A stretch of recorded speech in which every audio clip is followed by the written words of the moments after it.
Over across Ghana, 16 regions including ATL FM Cape Coast, Might FM Tamale, Bewa Radio Yendi and Nkiligi FM Bole get radio TV and online content on the myjoyonline.com interactive app for Android and iOS devices. Kamina Parliament rejects $250 million loan for the energy sector recovery program after it emerged that more than $90 million of this amount will be spent on consultancy. Definitely the noes have it. And truly, the noes had it.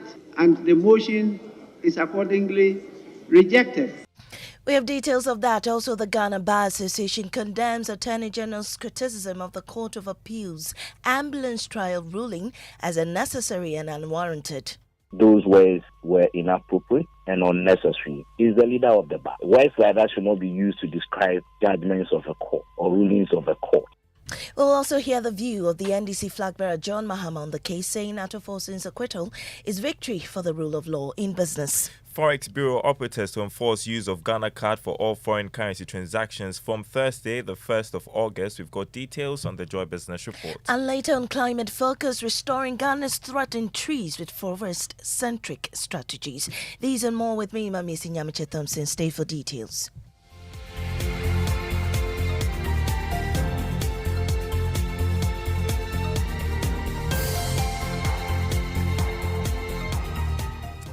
Parliament has rejected a $250 million loan for the energy sector recovery program. It follows a revelation by Muntaka Mubarak that more than $90 million of this amount will be spent on consultancy. Both the minority and majority members on the Finance Committee unanimously backed the approval until Mr. Mubarak threw spokes in the wheel. First, listen to Chairman of the Finance Committee in Parliament, Patrick Boama, urging the House to vote for the loan. The committee therefore recommends to the House to adopt this report and approve the request for approval of the financing agreement between the Government of the Republic of Ghana, represented by the Ministry of Finance, and the IDA of the World Bank Group for an amount of $250 million United States dollars for the Ghana Energy Sector Recovery Program. But former Minority Chief Whip and Asawase MP Mohamed Muntaka Mubarak raised the alarm on some $90 million that was to be spent on consultancy, rallying the House to reject the loan agreement. The figure, you take 250 million and then about 94.8 is going for consultancy. The Speaker, they should explain this properly. Because the Speaker, I want to beg this out. Mr. Speaker, it is good that ECG be supported to carry out its core function. Mr. Speaker, if we have to take 250 and about 90 million of it should be consultancy, please, we need to reject this one. We don't need it because it is going to impoverish us. Well, subsequently, the Speaker put the matter to a vote and the majority lost. Listen to the vote and the declaration by the Speaker, Alban Bagbin. Can now proceed to put the question. Honourable members, those in favour of the motion, say aye. Those against, say no. No. Definitely, the noes have it. And truly, the noes had it. And the motion is accordingly rejected. And you had the Speaker of Parliament, Alban Bagbin. Away from Parliament, the Ghana Bar Association has criticised the Attorney General, Godfred Yeboah-Dame's reaction towards the appeal court verdict on the controversial ambulance case, describing it as unwarranted and unnecessary. The AG described the Court of Appeal judgment as perverse, grossly unfair and erroneous. But speaking on Joy News, Public Relations Officer of the GBA, Xavier Kuje, indicated that the Justice Minister's choice of words was in bad taste. The bar is that those words were inappropriate and unnecessary because if a decision did not go in your favor, you could try to appeal against it, which he indicated. So those words were not necessary. Don't forget, he's the leader of the bar. Words like that should not be used to describe judgments of a court or rulings of a court. We all must believe in the system. Assuming this decision had gone in his favor, would he have used those words? I am sure no. Also on this, NDC flag bearer John Dramani Mahama has hailed the acquittal of minority leader Ato Forson in the ambulance case as a victory for the rule of law, asserting that it confirms his belief that the case was politically motivated. My colleague Maxwell Agbagba has details from his Facebook post. Maxwell, tell us more. He says good news from the Court of Appeal acquitting and discharging former Deputy Finance Minister Ato Forson in the ambulance case. This is a victory for the rule of law and confirms my long-held view that the whole case was political persecution. This appeal was made some time ago when they filed a no-case petition before the court and the High Court rejected it. So they went to appeal. So it came as quite a pleasant surprise, but it shows that we still have justice in this country. We can work to make the judiciary what we want it to be. He concludes by saying, I pledge to appoint a fair-minded Minister for Justice who will work with the legal fraternity at the Judicial Council to carry out reforms to ensure we have a truly independent judiciary we can all be proud of. He ends with #Justice Prevails. Thank you, Maxwell. Now, the Affirmative Action Coalition has refuted claims that the Affirmative Action Act will give women unfair advantage over men. Parliament made history on Tuesday, passing the Affirmative Action Bill into law. After years in Parliament undergoing several amendments, the bill is already receiving mixed reactions about fairness. But convener of the Affirmative Action Coalition, Sheila Menka-Premo, says while the hopeful President Ato Forson will assent to the bill, or to the act, I beg your pardon, they do not think it will give women unfair advantage over men. There's nothing wrong if Parliament passes a law to bring in policies and programs which will try to address the imbalance. The law is structured in such a way that once the imbalance is addressed in a particular sector, that program has to end. So I don't think that it will lead to women getting like a reversal, lording it over men. No. Well, some female first-time voters say the passage of the act is a further boost in hope for some or more young women to get into various leadership roles. Listen to some of these ladies sharing their views on the latest episode of Just Turned 18. If a woman is a president, she would think about the youth. When women are given the opportunity in politics and governing, it will also encourage we the youth coming to also work harder and learn harder to also be in that position. Assuming a lady is in parliament, right? And now there's taxes on sanitary pads. I think when the woman come in, it will help. Yes. You can catch the full episode on Joy Prime this Saturday at 10 a.m. and Monday at 1:30 p.m. on Joy Prime and Joy News. Now, a new training initiative is equipping conservation practitioners and managers with innovative approaches to preserve Ghana's endangered tree species and their natural habitats.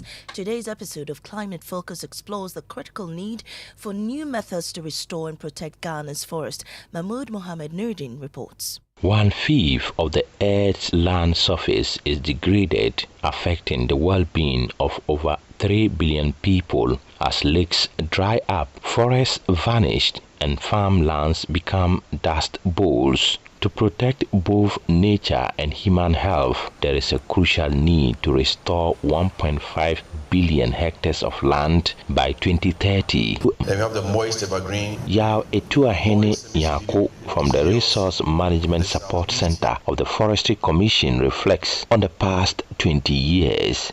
I mean, the forest was in a far better state as we are seeing today. We are supposed as Forestry Commission to be improving on what is there. The Queen Mother of Jenyasi Hutado Paramount area and the Ashanti region has made a strong case for traditional authorities to play a role in fighting illegal mining across Ghana. Nana Educhua Boning III has been sharing her efforts in warding off illegal miners who have attempted to destroy lands in her jurisdiction. There's more in the second edition of Poison for Gold Community Tour by Rasta Sasaridonko. Denyase Manhema Nana Aduchua Bonin III used a strong stance against illegal mining in the community to emphasize the role of traditional authorities in the fight against illegal mining. In an issue which occurred at Sekum, I had to stop them twice. On the third attempt, they said it's an election year. Instructions from above. If I give you land to work on, you have no right to lease the land to illegal miners. The second edition of the Poison for Gold Community Tour attracted mixed reactions. I'm sad after watching the documentary.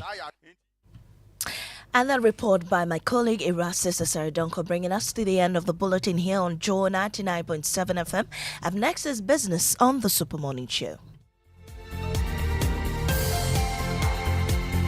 Hey, we see you specking your car, taking that trip, chilling on the beach. Charlie, now we want to see this become your story. Simply use your ABSA card 10 times or more and you'll be entered into a monthly draw where you stand a chance to be among 5 lucky winners to take home 40,000 Ghana cedis. The more you use your card, the more entries you'll receive. Earn an extra entry by using the ABSA app or internet banking 5 times or more. No ABSA card? Don't worry. Visit the nearest branch for an ABSA account or card today and make winning part of your story. Promotion is between 1st July and 31st October. This promotion is regulated by the National Lottery Authority on the Caritas Lottery platform. Terms and conditions apply. Your story matters. ABSA. Say donut, donut, donut, donut. Hey, donut, donut, donut, donut. Donut, donut. Then come cut up donut. Donut, donut.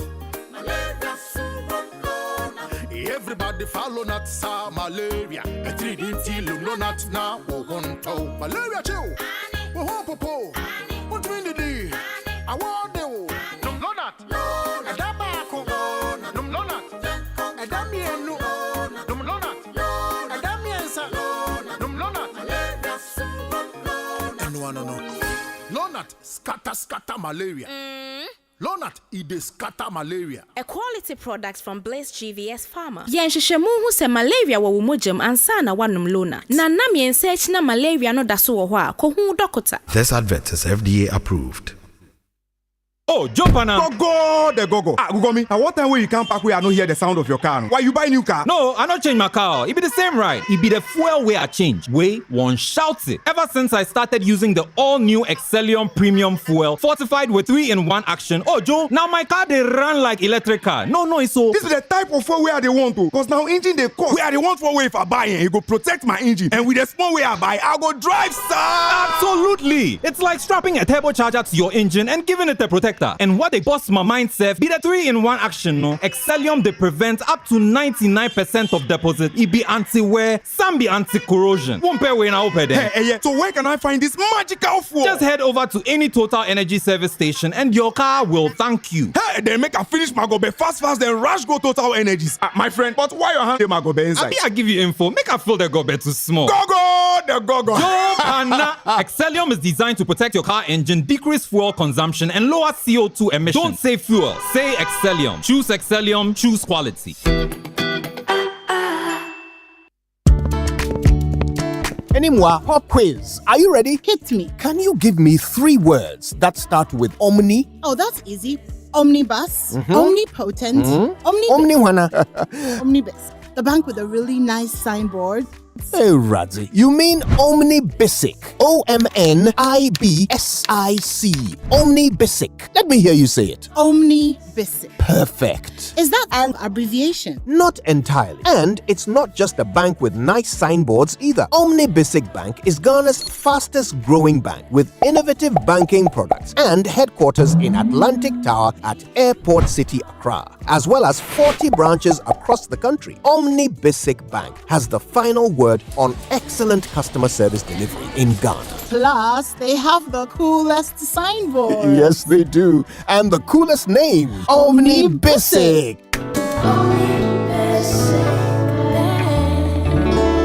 At your service.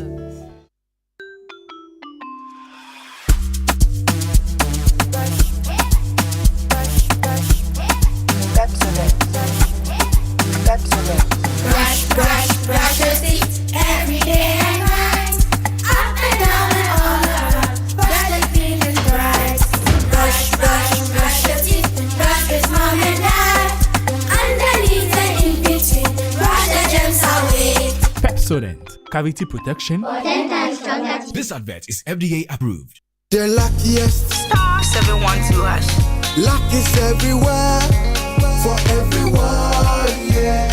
Here's to the friends who dialed *712# and found no regrets. To the investors who struck gold. To the health workers who diagnosed luck with precision. To the tough guy who couldn't hold back his tears. To the passionate fan who couldn't contain his joy. To the seamstress who turned her hard-earned stitches into a bundle of happiness. And now, here's to you. Your next big win is right here. Luck is everywhere, for everyone, yeah. The luckiest. Dial *712#. Now join in the luckiest winning celebration. Every 1st July 2024. Over dial *712#. Now I can to take it through as a group, individual, and now even as a community. Now win is the car prizes are in the community draw or go for the grand draw on the 30th of November 2024. Unlock your luck with *712#. Now join in the winning streak now. The luckiest. *712#. Luck is everywhere, for everyone, yeah. The luckiest. Sapo Henny. That's right. Yeah. What's the appellation? It's okay to just call me Sapo. Good to see you. As for appellations, they are leaving to me.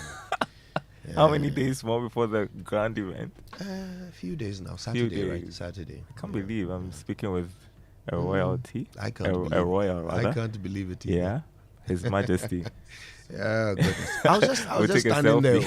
I was just standing there by my car. Oh. Suddenly, this guy walks up to me and grabs my arm. Quite hard. And I was like, hey, what's going on? I looked at him. He was smiling. Wow. And I turned around, and behind me, about 30 guys just standing there. And then they suddenly started singing. Before I knew it, my shoes were off. I was up in the air, and they were carting me through the streets of Cape Coast like That's some experience. Freshly caught wild meat.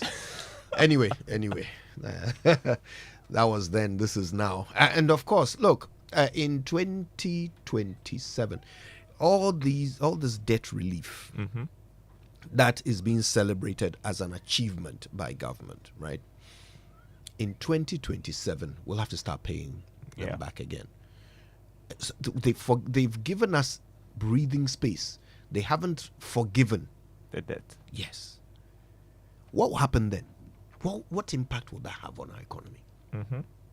Is anyone thinking about it? Because whoever wins in December, that's their headache. Has to think about it. I think that we will start paying the Eurobond holders by the end of the year. That's what the government is targeting as well. So, headache. So it's all coming. But how are we planning for it? You know, anywhere else they would have set up some sort of sinking fund right now. They'll be putting money away so that at that time there'll be some money to pay. I think that the finance minister hinted at that. I don't know how far they've gone with creating a sinking fund, which was abandoned some years ago. What funds are they going to sink into it? Where are they going to get the money? Is that the question? Charlie. Anyway, today we will have someone who really is good at explaining these things to walk us through what 2027 will look like for our economy, depending on which options we choose to prepare for it. It's interesting when you think that you are out of the woods, you have a bigger problem ahead. It'll be now the forest dig up. All right. For the 6 a.m. news, we're grateful to Total Energies. Total, we go the extra mile for you. And Absa Bank Ghana Limited, your story matters. Now for the Joy Business Report. And that comes thanks to Omnibisic Bank, at your service, and Safari Valley Resort, bringing you closer to nature.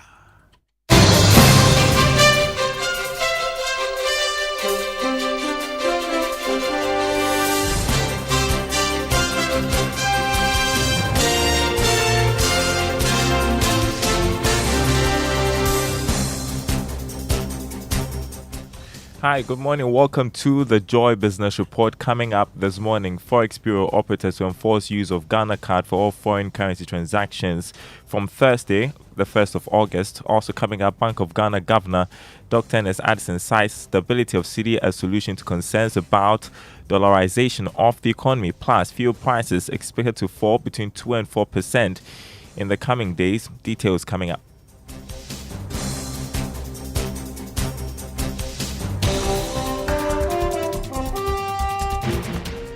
My name is Daryl Carr. Thanks for being with us this morning. Shout outs to our friends listening from Koforidua on KTU Radio. First up, Forex Bureau operators will from Thursday, the 1st of August, start demanding the Ghana card as proof of identity from customers for all transactions. This move is part of new measures being rolled out by the Bank of Ghana aimed at sanitizing the industry. Here's George Jaffe with more. Forex bureaus in the country, just like other financial institutions, are supposed to accept the Ghana card as the only means of verifying the identity of customers. However, it appears enforcement has been a challenge, but it appears the Bank of Ghana now wants to change this. It is therefore asking these bureaus to ensure that they comply with this new directive.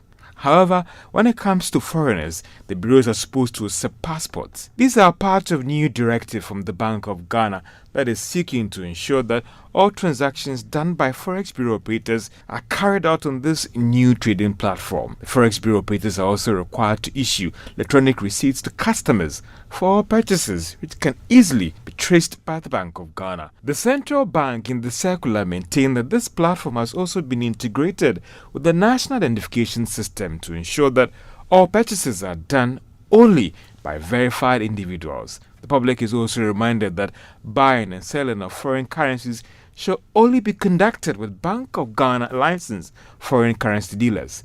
The move is seen by some industry players as part of measures to try and deal with the recent pressures on the Ghana city and also check money laundering in that space. George Jaffe with that report. What the Bank of Ghana Governor Dr. Ernest Addison has maintained that stabilizing the city may help in dealing with dollarization of the economy. The central bank has been criticized for not doing enough to check pricing in dollars of some services in the country. But speaking at the Monetary Policy Committee's press conference, the governor argued that strict enforcement of its forex regulations may not be enough to deal with the challenge.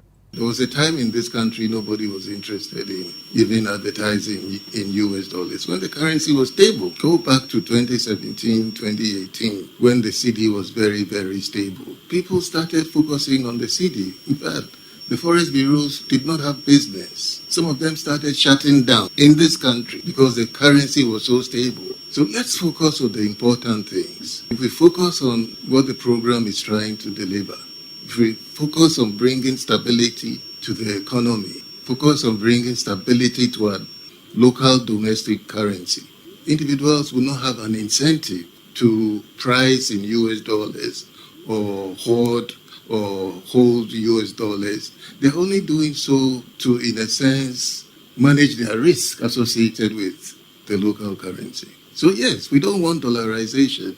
The laws alone will not do it if the fundamentals are not supporting the currency. You heard the governor of the Bank of Ghana, Dr. Ernest Addison. Now, Senior Manager, Financial Advisory at Deloitte Ghana, Dennis Brown, is pushing for sustainable ways to improve the country's dollar reserves. There are questions about whether the country has built the required reserves to meet our Eurobond payments later this year, and assertions that negative sentiments are now driving the depreciation of the cedi. But Dennis Brown says this will ensure that the Bank of Ghana is always in a strong position to defend the currency. I don't think moral suasion will be that significant, as a solution. But when it comes to business, the profit consideration is strong. And, the consideration is that if I'm not doing it, others will do it. I'll get outpriced out of the market. So I don't think moral suasion will be that effective. I think that we should look more towards, a sustainable way of ensuring that there's constant inflows of dollars to shore up our reserves at any material point in time to absorb the demand shocks as and when they come. And the way we do that is to focus more on our import substitution policies. One, our export drive, growing our exports, as well as our industrialization agenda. Senior Manager, Financial Advisory at Deloitte, Dennis Brown. Let's check the currency market for you this morning. The dollar going for 15 cedis 62 pesos. The pound 20 cedis 8 pesos. The euro going for 16 cedis 91 pesos. In other news, the U.S. government has expressed commitment to support Ghanaian businesses to take advantage of its market through the Free Trade Pact, AGOA. Now, this support from the U.S. government would also explore how Ghana can benefit from the Continental Free Trade Area, that is the AFTA. Constance Hamilton is Assistant U.S. Trade Representative for Africa, and she has been speaking to journalists across the world. We actually have a memorandum of understanding to work with the Secretariat in Ghana to help promote the various chapters of the AFCFTA and to make sure that anything that we can do, any resources we can provide, technical assistance to move things forward, we're trying to do that. So I think that AGOA and the AFCFTA can actually work hand in hand. We have the same goal. I do think that when we look at how to modernize AGOA, one of the things that I hope that Congress will address is how to make sure that we incentivize the entire continent. We'll see how Congress decides to handle that, and we do support all of the goals of the AFCFTA. Assistant U.S. Trade Representative for Africa, Constance Hamilton, in a virtual engagement with journalists from Washington, D.C. in the U.S. Now, fuel prices are expected to tumble between 2 and 4% for petrol, diesel, and LPG in the coming days. That's according to the Institute for Energy Security. This follows a slowdown in the depreciation of the Ghana cedi during the second week of July and favorable international market dynamics. Here's more. According to the IES, the price of petrol fell by 2.99%, diesel by 4.59%, and LPG by 1.10% in the second half of July 2024.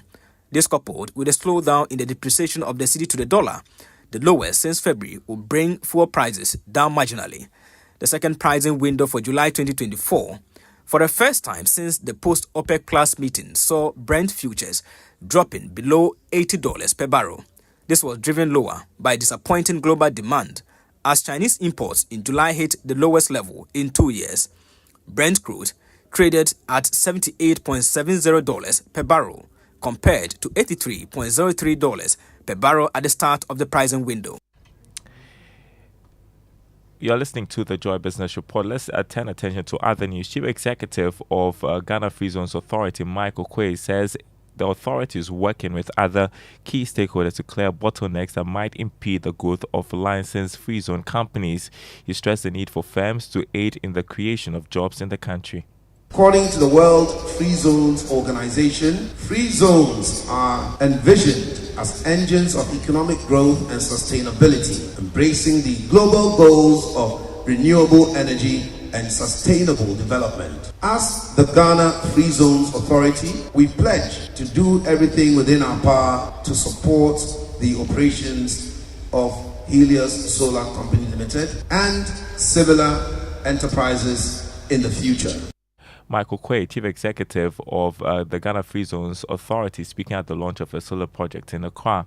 Now, Executive Director of CARISCA, Professor Dale Rogers, has emphasized the urgent need for developing critical infrastructure to support the application of advanced technologies in businesses across various industries in Ghana.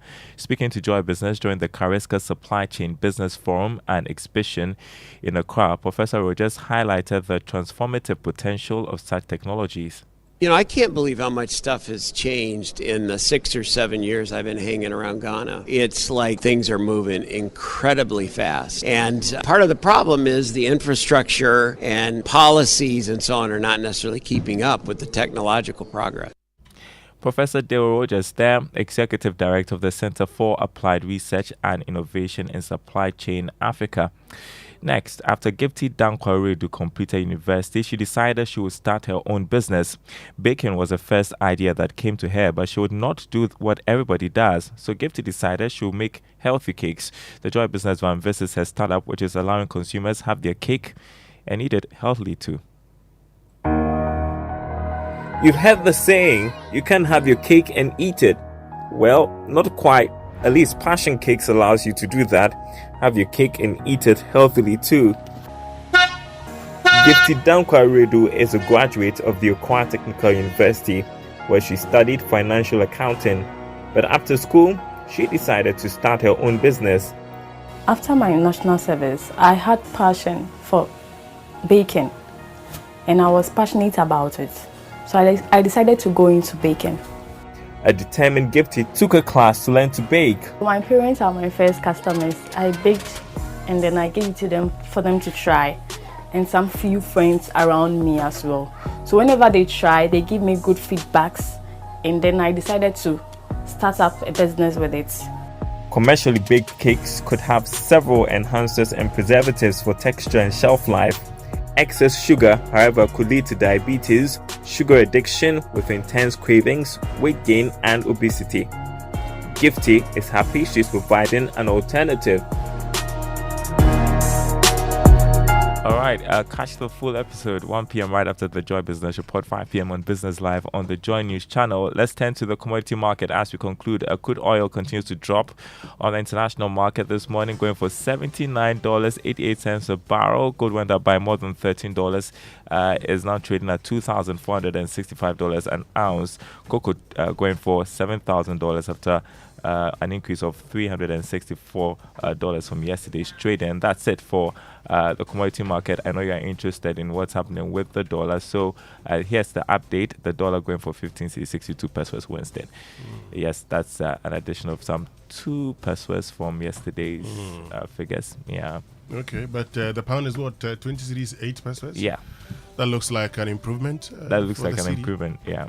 Okay, but the dollar is very important, because in this country, once the dollar appreciates, it affects basically everything. Yeah, and Kojo was talking about our debt repayments, which is something we're going to discuss. So if the city is not doing well, you're going to be paying more.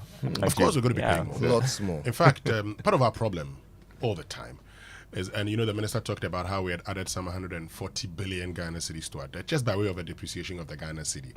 And one of the things we know in this country is that every year we're talking about our debt stock. Because the currency depreciates every year, even if we decided not to borrow, our external debt will still increase. In cedi terms, not in dollar, will increase. Because, consistently, the cedi has been depreciating. And it is that cedi increase that really affects our cost of living, that affects our livelihoods. That's true. It is that feeds into inflation, that turns all the prices upwards. And when you go into the market and you can't afford things, and majority of that is because of the weakness of our cedi, then it becomes harder for those who manage the economy to say, oh, this is because of COVID, or oh, this is because of Ukraine. Because there was a certain requirement of prudent management. Yes. Okay. Which didn't happen. I know now now that you talk about COVID and Ukraine also, COVID and Ukraine also led to the downgrade of some African economies. And there's been a lot of conversation about having an African rating agency. Yeah. We'll touch on that also as part of our conversation on the Ghanaian economy, whether it's time to have an African rating agency. Professor Elikplimi Agboloyo and his team, they've done a fantastic job on that particular thing. They've done a lot of research on it, and this morning when he joins us, he will share part of it also with us. Great stuff. But our time for our inspirational song for today is one by Celestine Donko featuring Afiba, is Come and See remixed.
not exist. We keep hearing that in these songs these days. Hello, Ray.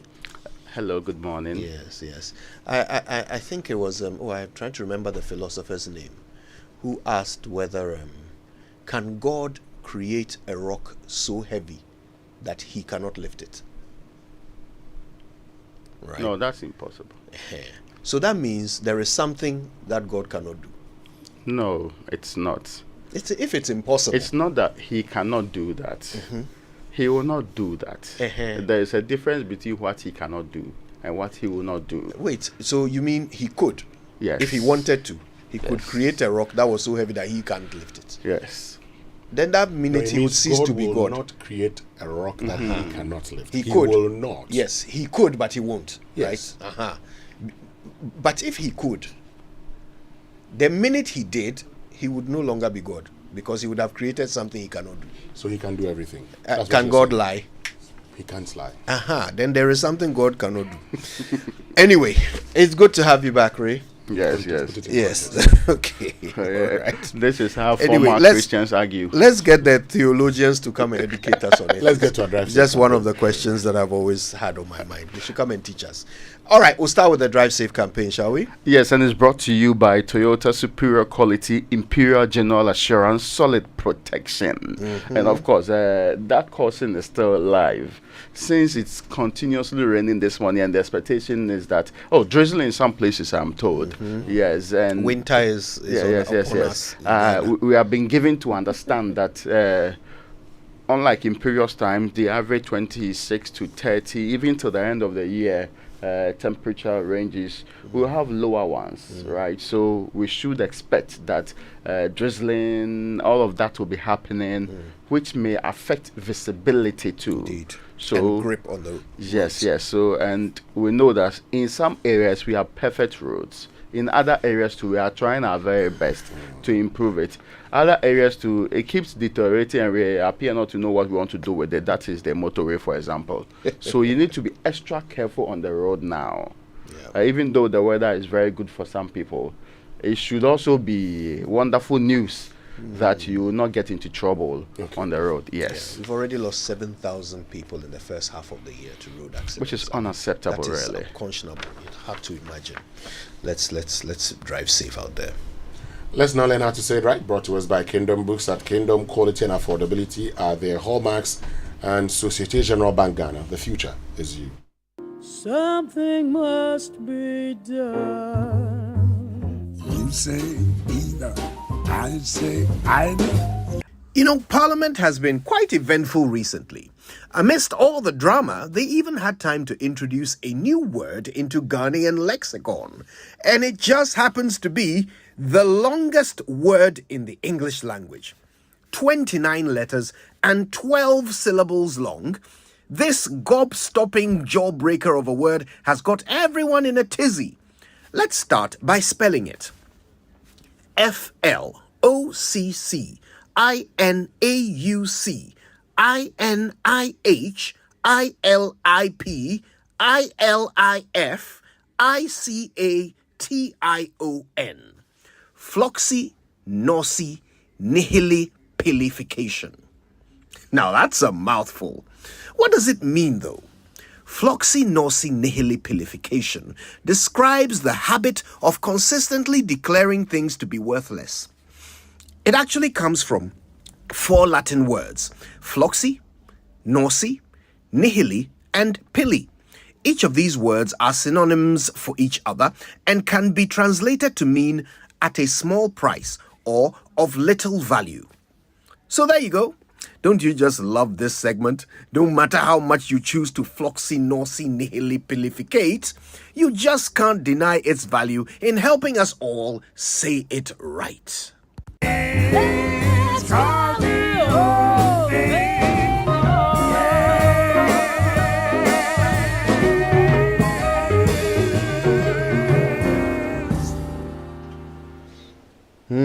Floccinaucinihilipilification.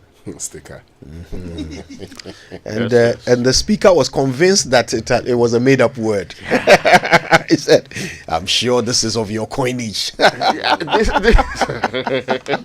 Anyway. Yes, now that Parliament has been educated on the word, the understanding is that parliamentarians will not be forbidden from using it. Yes. We die finish. Yes. The PhD people in Parliament, sometimes they can cause chaos. Yes, but please, let's check our accents before we attempt it, because there are lots of L's in that word.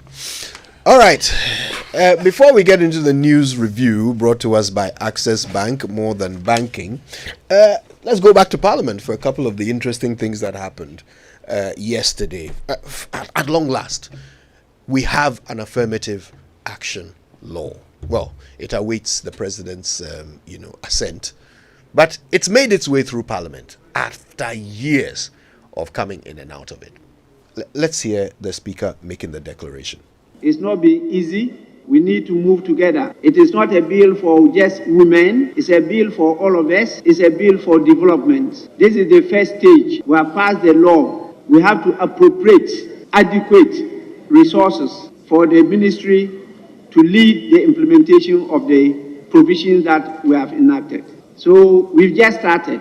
Don't let's celebrate and don't really put in place the vision that we have created for the country. But more importantly, I hope that members will commit themselves to the constitutional reforms. We need to do more there to be able to create this free and just society we are looking for, to liberate more of our women, to be able to support us, to be able to develop Mother Ghana. With this, I thank all of you for your support, and may the good Lord continue to bless Ghana. So I'd love to hear each of you on this, but before we get to this, let me add another one for you to review. Okay, this also happened in Parliament yesterday. There was a loan to be approved, an energy sector recovery loan. After all of this time in an IMF program when it was impossible to get a loan from anyone at any term, on any terms, suddenly we are able to borrow money, and we want to go and borrow $250 million to come and sort out our energy sector. Just that 90 million of it is supposed to be consultation fees. The minority was not having it. Listen to Muntaka. If you find the attachment 8 and 9, I will need explanations because it reads as consultancy. As Speaker, if I put the two together, it's giving us $94.8 million. The figure, you take 250 million, and then about 94.8 is going for consultancy. The Speaker, they should explain this properly. Because the Speaker, I want to beg this house. The Speaker, it is good that ECG be supported to carry out its core functions. Yes, it is true that we have a lot of challenges and we need to be able to improve it. But Mr. Speaker, if we have to take 250 and about 90 million of it should be consultancy, please, we need to reject this one. We don't need it. Because it is going to impoverish us.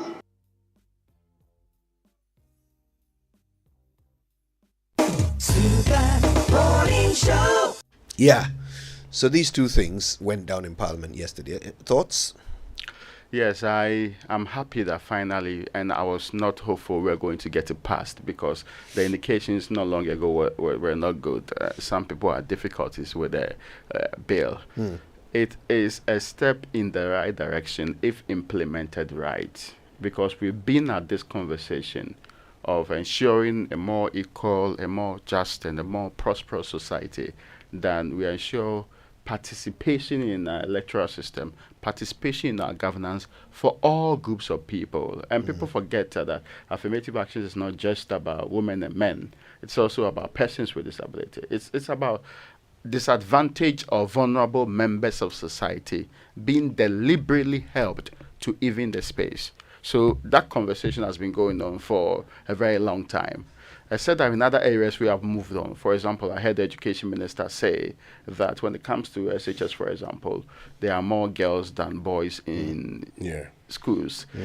Professor Atugba told me one time ago that the University of Ghana School of Law has more than 78% of its population being female. So, of course, but the other areas that we are still lacking big time, which requires some conversations around this. I remember when the MPP said they had set aside 30% of its seats in Parliament for just women. It became a big issue. There were fights all over the country, and people did not think that certain people should be protected getting parliamentary seats and all of that. We need to, and we forget as far as the first parliament, there was some protection of seats for women. We need to correct what systemic difficulties have made certain people be disadvantaged as we progress in our democracy.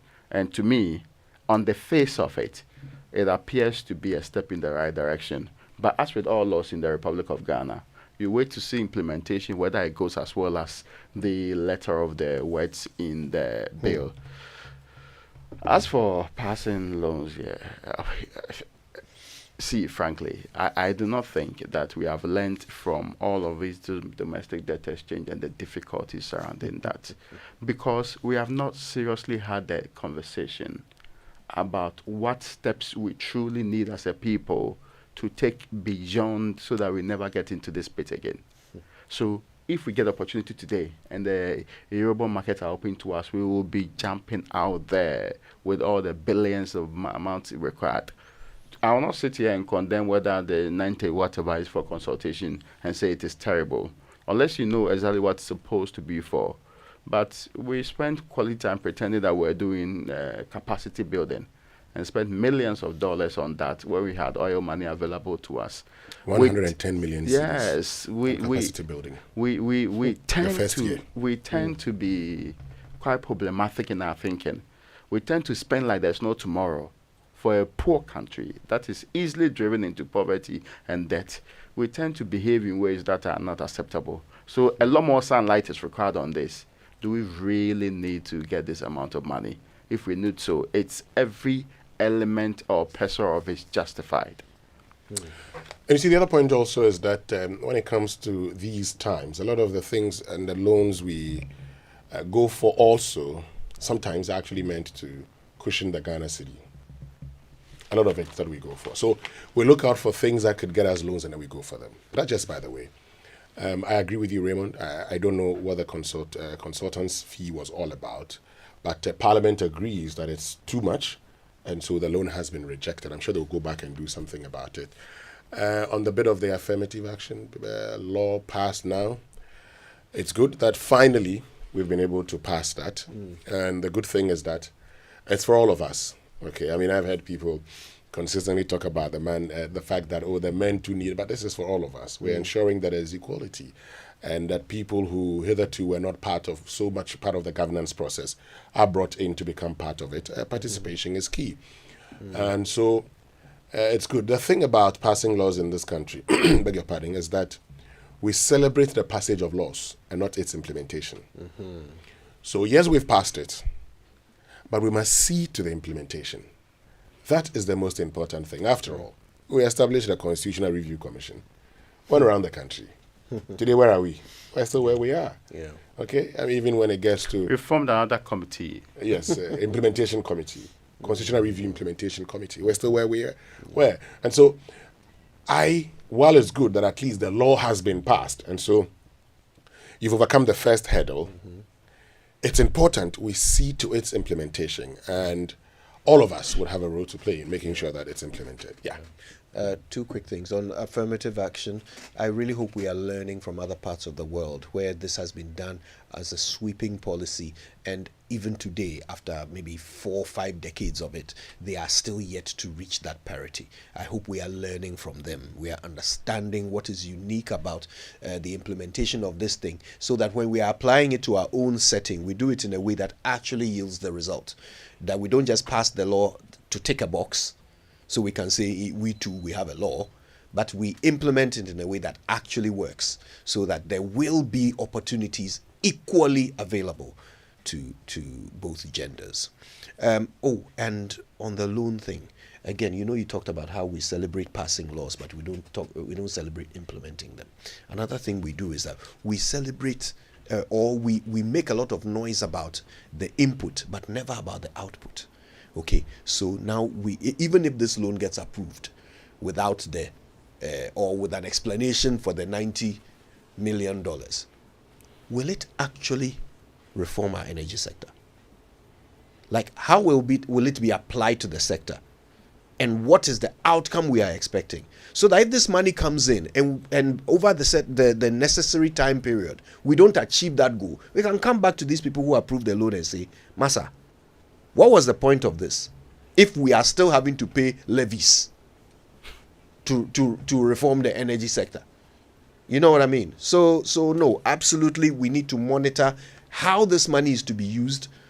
I hope we didn't just, like Winston said, just go for it because we want some dollars, but that it will actually be applied in a way that will bring improvement at the very least to our energy sector, which is in a shambles, in spite of us having the best energy minister ever.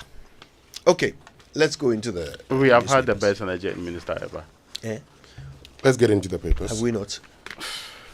Who did that grading anyway? Let's get into the papers. The Daily Graphic is reporting this morning 6 new varsities ready for December. Ready December. This is Dr. Yaosaya Duchum speaking. And ministry launches app, call center to fix defective roads. That's also on the front page.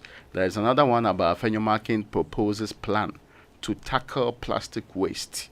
That's also there. But the biggest story is Ato Forson Jakpa freed, AG to appeal. And yesterday, the Attorney General was on Midday News on this network, telling us that he believes that the judgment was perverse and that the judgment would promote, if allowed to stand, abuse of office and also impunity.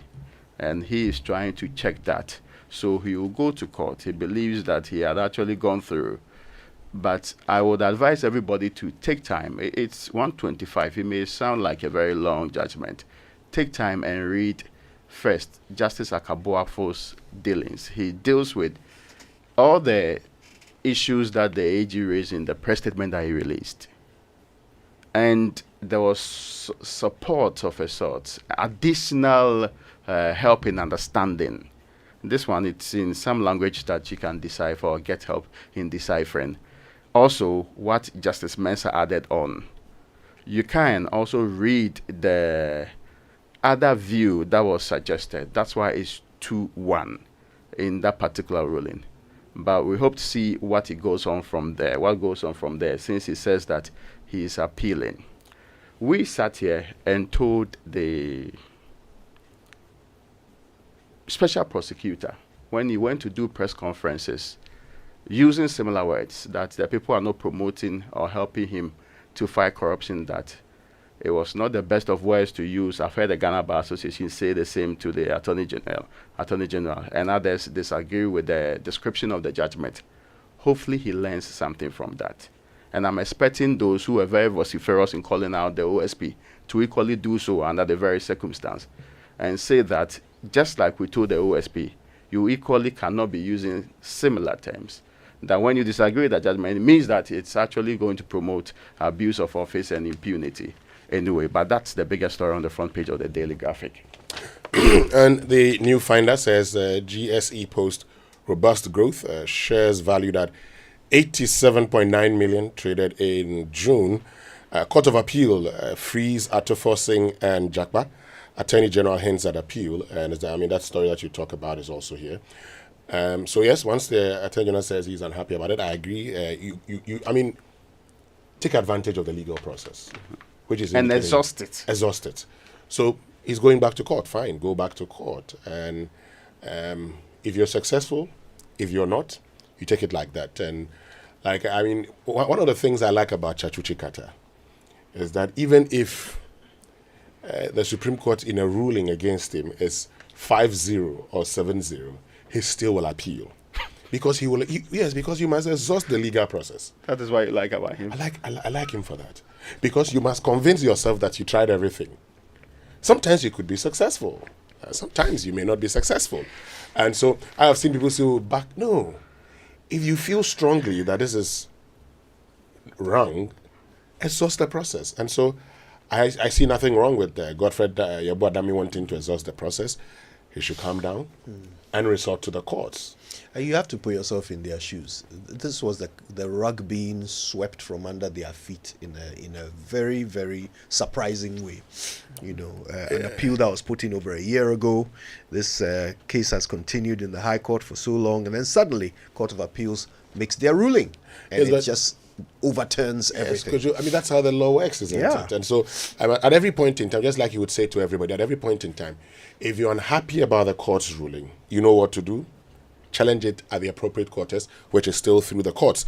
And GIPC reports 15% increase in new business registrations. Is there an opportunity to do the last one? I don't think there is. Okay. Let's go straight on for the online review brought to us by Zenith Bank in your best interest and Goyle Good Energy. Goyle Yanara Yendia. And keep going with good energy and enjoy quality choices all over Ghana, whether you're in Accra or Kumasi, Bogatanga or Cape Coast, or any other place in between. Fuel up with the best or at any of our Goyle stations near you. Keep your engines running with good energy, only from Goyle. Goyle Good Energy. Goyle, yeah, dear.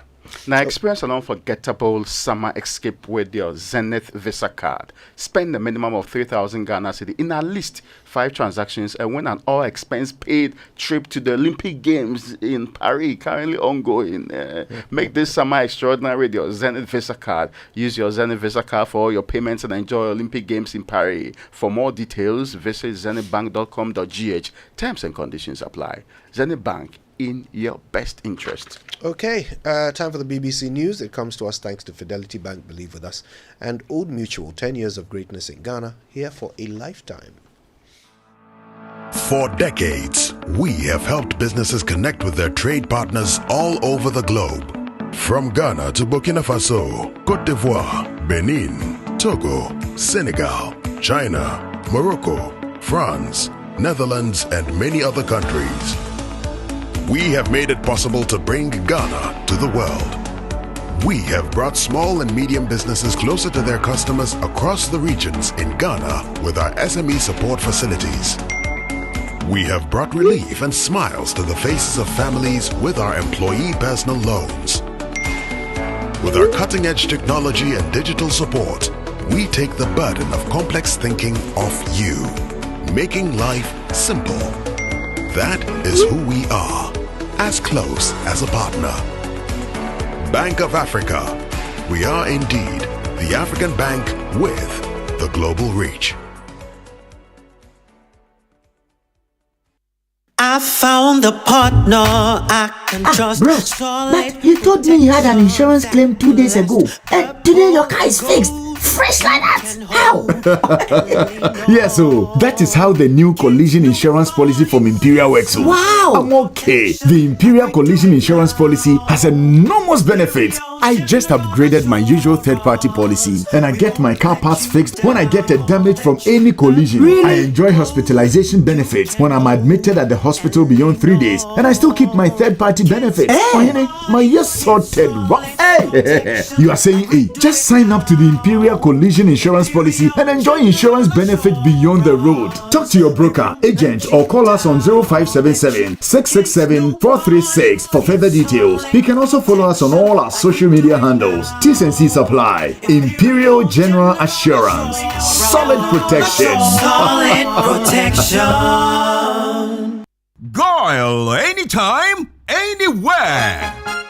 From Wa to Tumu, Navrungo to Bolgatanga, Tamale to Salaga, it's Goyle. Nkuranza to Banda, Kumasi to Abwasi, Tadi to Cape, Orokodo, Tama to Ho, Accra, and all over Ghana. Goyle brings you quality choices. Fuel up at any Goyle station near you. Goyle Good Energy.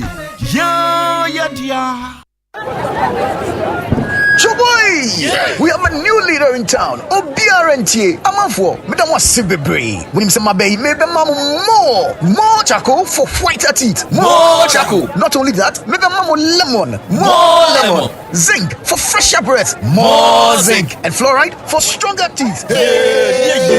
Introducing the new President Charcoal packed with more power with a combination of charcoal and lemon for naturally whiter teeth. Grab yours now. This advert is FDA approved.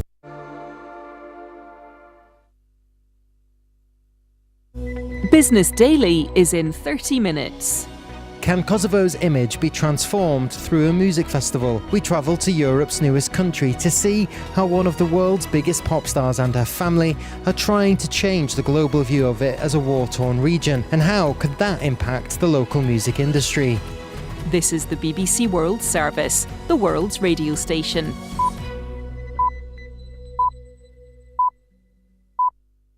Coming up after the news from the BBC World Service, it's Hard Talk with me, Stephen Sackett. When the race for the White House was a rerun contest between two old white guys, it seemed likely that 78-year-old Donald Trump would beat 81-year-old, increasingly frail Joe Biden. But now the landscape has changed. Team Trump has to rethink its strategy to take on the all but certain Democratic Party nominee, Vice President Kamala Harris. Younger, a woman of color, clearly more energetic. My guest is Democratic Congressman Adam Smith. Is his party now in danger of overestimating the Kamala effect? This is going to be a tough election, regardless of who our nominee is.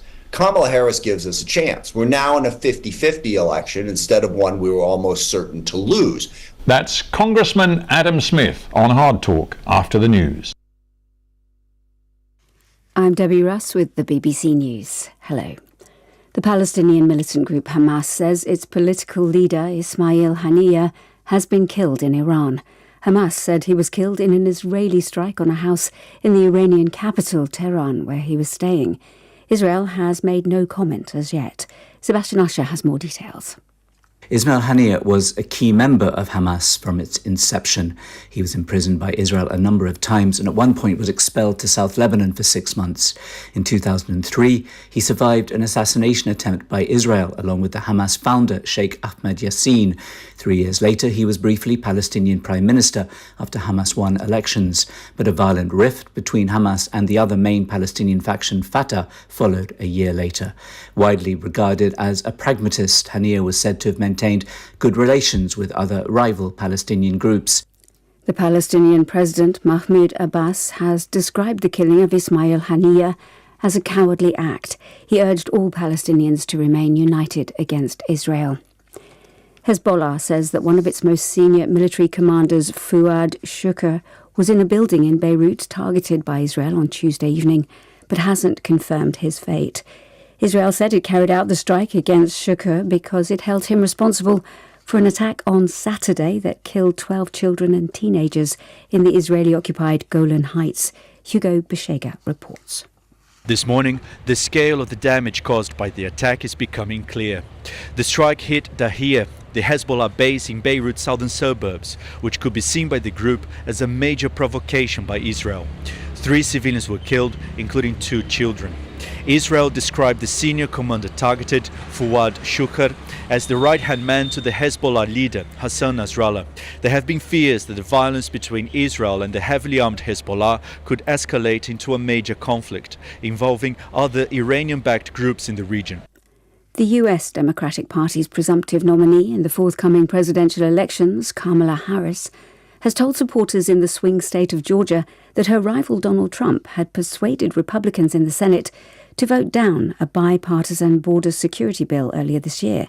Ms. Harris promised to get the bill passed if she wins in November. Neda Taufik reports. Kamala Harris told the crowd that her path to the White House runs through their crucial battleground state. She said her vision for America was based on the future, while Trump's was focused on the past.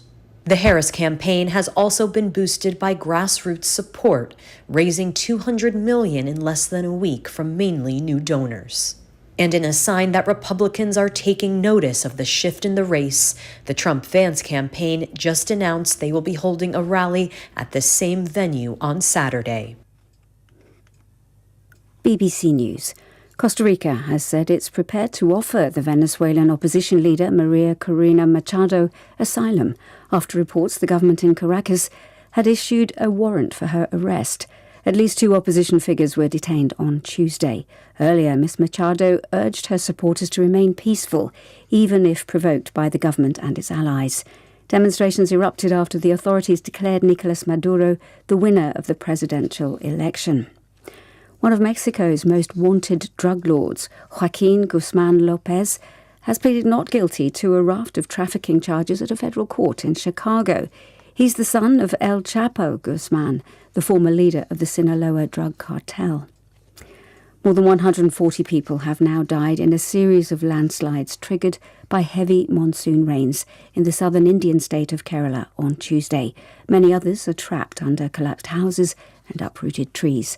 Rescue efforts are ongoing. 55 women triathletes have begun one of the most anticipated events of the Paris Olympic Games, swimming a 1,500-metre course in the River Seine. Despite the ongoing rain, thousands of supporters are lining the bridges and riverbanks of the French capital to cheer on the competitors. The men's event will follow after the women's. The men's triathlon event, meant for Monday, had to be postponed because levels of E. coli were considered too high. Andrew Harding reports. The delays have paid off. After several days of postponements and mounting anxiety, officials announced overnight that the water in the River Seine is now fit to swim in. The athletes will enter the river in the heart of Paris, swimming downstream towards the Eiffel Tower, then back up towards the Louvre Museum. They'll then cycle and run laps around the city centre. Olympic officials had faced some criticism for failing to have a backup venue for the event after heavy rain last Friday washed sewage into the river. BBC News. Dear business owner, congrats on not giving up on your business. You deserve a medal, and your business deserves to be taken to the next level. In fact, it's about time you run a Zenith Bank SME account so you and your business can enjoy the perks of the Zenith SME Business Card. Oga and Oga Madam status. The Zenith SME Business Card is a Visa debit card for making secure payments for goods and services. Enjoy great benefits such as free customized digital SME training, free marketing toolkits, access to Visa practical skills training, and more. Unlock the potential of your business today. Visit any Zenith Bank branch nationwide and sign up for the Zenith SME Business Card, the ultimate payment solution for SMEs. For more information, visit www.zenithbank.com.gh or call 0302 680-884 or 0307-086-370. Zenith Bank, in your best interests. Enhance your business operations with the HP Color LaserJet 150NW printer. You can print, copy, and scan up to 19 pages per minute with high-quality mobile scans or customizable shortcuts in the HP Smart app that delivers effortless use from wherever you work so you can focus on growing your business. Take advantage of its Wi-Fi direct printing and intuitive touchscreen, which are both designed to simplify your day. With the HP Color LaserJet 150NW printer, experience fast and easy setups and improved overall printing efficiency with a 20,000-page duty cycle built to keep you and your business secure and moving forward with embedded security that is pre-configured out of the box to detect and stop attacks. The HP Color LaserJet 150NW printer is available at all Kompu Ghana stores. Visit kompugana.com or call 0302-752-020 for more information.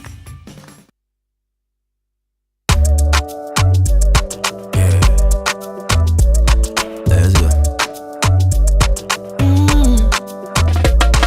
My buddy, when you wake up in the morning and you know the money calling, oh, you go work, but you know it's out on your side.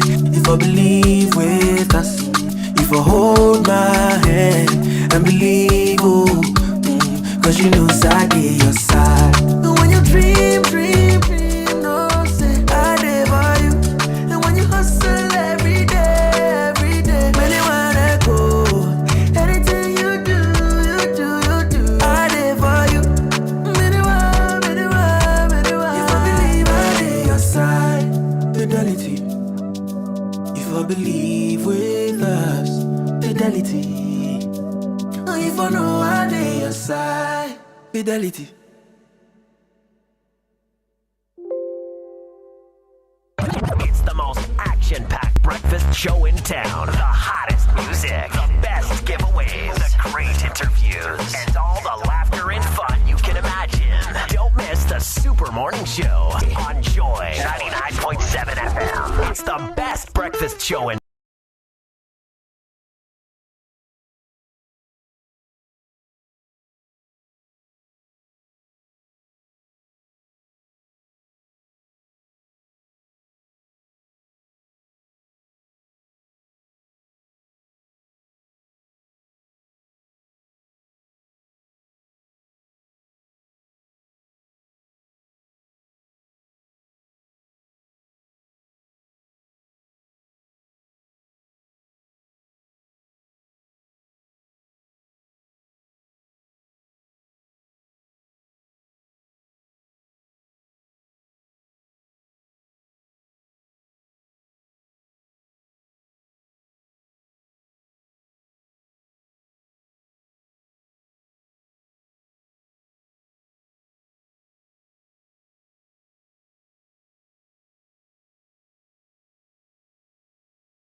then you know that any amount of money to stabilize the energy sector might be worthwhile. Except, of course, I mean, yes. If we hadn't already spent in almost $250 million on games. And if you ask me to prioritize the things that a state should be interested in, and this is not really litigating the matter, I will just say that I will spend that amount of money more in the energy sector than organizing games. Games are important. French people say they can fund games. They are doing the Olympics. They are participating nicely. But for a country that has a domestic detention problem, the country that's gone through a very terrible time and that people are still complaining about cost of living, you are basically pretending to be a rich man. Did we make $250 million from those who visited Ghana during that time? we did not. No. There is recently some complaint about people we contracted to do some hotels and other things who are saying some that we have feeding and all that. Yes, we have not paid them on all of that. Is it true that we I've paid? not expressed interest because I told you about my views about the entire organization and the decision to spend money in that area. If we had 200 million, I think the energy sector would be a place that we should spend the money on. Is it true? That's if we don't do all of those other gymnastics. Is it true that somebody's wife was paid $16 million for that contract? Feeding or whatever? I had no idea. That would have been a very prosperous wife. Why won't the minister come and account for the money that was spent on these contracts? But we mostly would have expected our representatives to take him on. Absolutely. Yes. You see, sometimes I don't understand how they do their things. We expect that. Okay, now that Okujoto is government assurance, oversight MP. Yes, oversight MP. Maybe only one. An area. Maybe he'll convince the rest of his committee members to concentrate on making sure that we get some answers from that, because that was a missed opportunity to put cash that you have borrowed into something more useful. Nobody can stress that enough. It also means that if we have been able to waste 200 and something on games, it does not appear to government or people who are contracting this 250 million US dollars that putting it into energy is an investment. Because let's not get it wrong. Remember, ECG complained about old transformers and all the things that required retooling.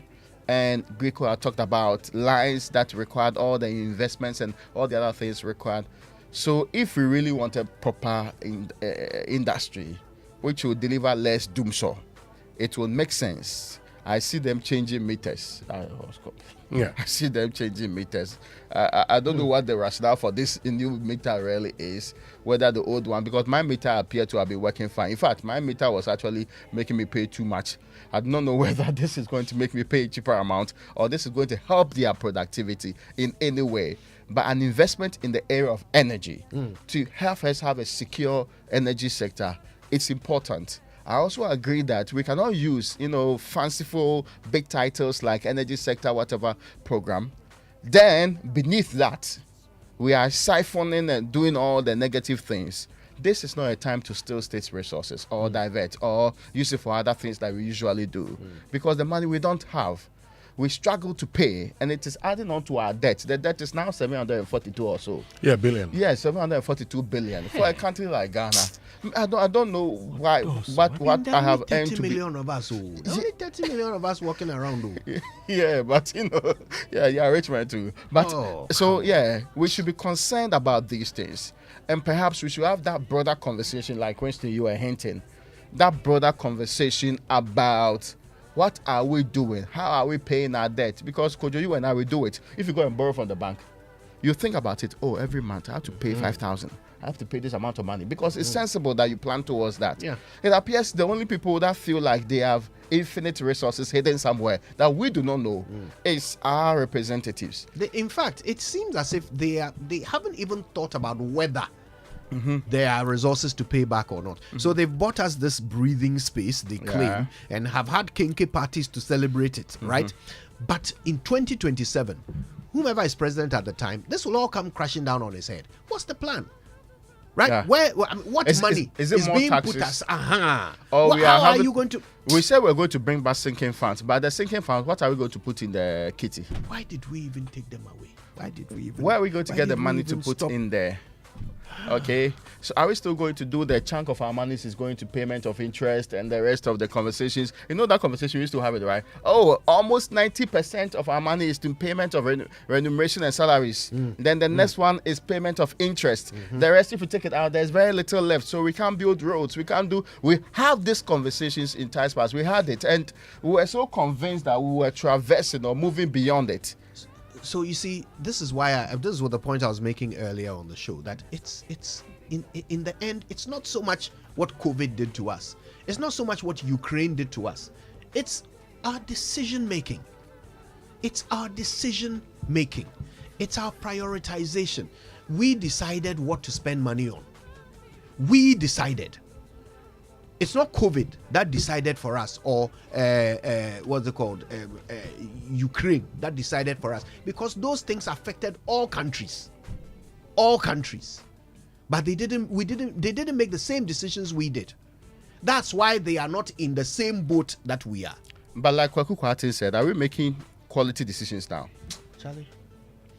All right, this and more is what we're talking about today on the Super Morning Show. Don't miss a moment of it. Use the hashtag JoySMS if you want to be heard. And of course, you can send us WhatsApp to 055 1111 997. How do we carry the cement block of debt coming in 2017? Joy, joy, joy, sunshine and joy in the morning time. Wake up to the Super Morning Show. Yeah, wake up to joy, joy, joy in the morning. Yeah, if you're turning on your radio, go for some joy in the morning on the Super Morning Show. Welcome to the Joy Super Morning Show. Right, now, here's a question. Which app allows you to transfer money at only a tiny fee using a Visa card? Of course, it's Express Pay. At Express Pay, they keep falling for you.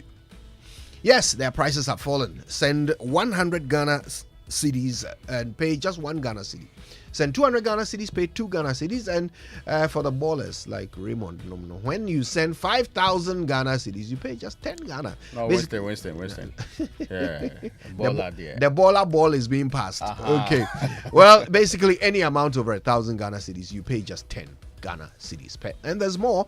In the month of July, Express Pay is filling the car tank of many lucky customers. One new customer and one old loyal customer every day, Monday to Friday. Now, this happens until the end of July. Simply send 500 Ghana cedis or more by paying for services or sending money with your Visa card to qualify. So download the Express Pay app for simplified payments, 24/7 customer service, tiny fees, and a full car tank. Express Pay, in partnership with Visa, has made these tiny fees possible across 9 banks: Stanbic, Ecobank, Stanchart, Absa, FNB, Fidelity, CAL, First Atlantic, and GT Bank Visa card holders. Terms and conditions apply. Now, do you have a game-changing, innovative business idea or project that can impact society? This is your moment. Total Energies presents the 4th edition of the Startup of the Year Challenge. This year, they are looking for 3 winners. The best entrepreneur, also known as the Innova winner. The best project or innovative business idea exemplifying recycling and minimizing waste. That's the Cycle Up winner. Then the third one is the best project promoting or relating to sustainable or affordable energies. That's the Power Up winner. And that's not all. 4 additional projects in the Power Up category will be selected by an international jury. Don't wait any longer. Apply now at startupper.totalenergies.com for your chance to win financial support, professional mentorship, and a spotlight for your project. Terms and conditions apply. Total Energies. #Startupper Challenge. So hello world, you know what, let's help you check your dream locations off your bucket list, make your travel dreams a reality with Access Bank. Okay, our aviation and hospitality desk is designed with you in mind. Let's help you book and pay for your ticket and secure travel insurance. So whether it's a tropical escape or a visit to family, Access Bank has you covered. Avoid the hassle. Book your next flight with Emirates, South African Airways, Air Peace, or Africa World Airlines through Access Bank And our 55 branch network gives you convenience, easy payments, and security. Also, you can pay for your Qatar Airways flights with Access Bank Visa card and enjoy, guess what, Raymond? Up to 12% off. Charlie, visit africa.visa.com to register. Visit our website, ghana.accessbankplc.com, or call our toll-free number 0800 00 4400 for more information and assistance. Access Bank, more than banking. Now, what is luck? For many, luck is that glorious moment when you find money in your trousers right when you're broke. For others, luck is being picked out of a crowd for a reward. Now, for the guys at the luckiest, luck is a life-changing event, and they believe everyone deserves a shot at it. Luck is coming with prizes so exciting they'll make your head spin. Want to be the luckiest? Well, dial *712# and get your ticket. The more you buy, the better your chances of winning. And remember, when you hear that catchy jingle, it's your cue to pay attention. It could be your lucky day. Luck is on its way to you and your community. So stay sharp. The luckiest. Luck is everywhere. Now, every time we eat, food and sugars are trapped between our teeth, leading to tooth decay, gum disease, and some cases foul breath. Brushing your teeth every morning and night with Pepsodent Cavity Fighter gives your teeth the protection that they need, leaving you with 10 times stronger teeth. Pepsodent Cavity Fighter is fortified with pro-fluoride and microcalcium ingredients, so that somebody will not say that I've been spending a longer time in some towns and not other towns. Sealing tiny and invisible holes in your teeth. This prevents cavities, keeps your teeth strong and your mouth healthy. Pepsodent Cavity Fighter, maximum cavity protection, 10 times stronger teeth, 25 years educating to brush your teeth day and night. Some people are not listening, but still, you have to be forced to do it. We should make a law that people should brush their teeth day and night. How you disagree?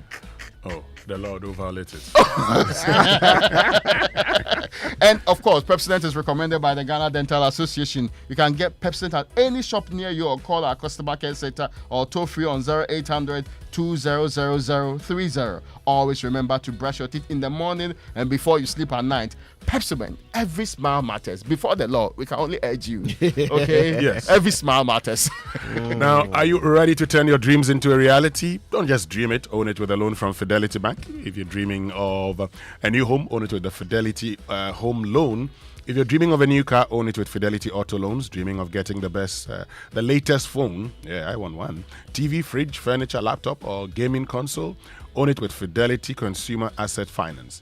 Dreaming of expanding your business, make it a reality with our business loan. Fidelity Bank is offering flexible loans to businesses, salaried workers, and the self-employed at competitive rates. Dial 0800 003355 or visit any of our branches nationwide today to turn your dream into a reality with a Fidelity Bank loan. Terms and conditions apply. Fidelity Bank, believe with us.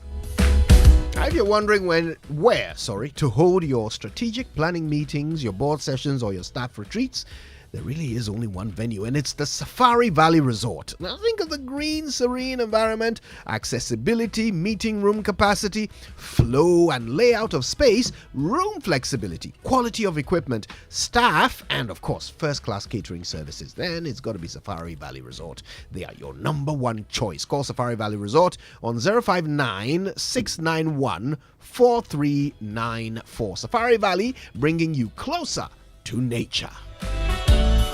This year, I have to take Winston there. Yes. Finally. Yes. Eventually. Would you prefer before or after the elections? After the elections. After. Yes. How about if there's a second round? Problem.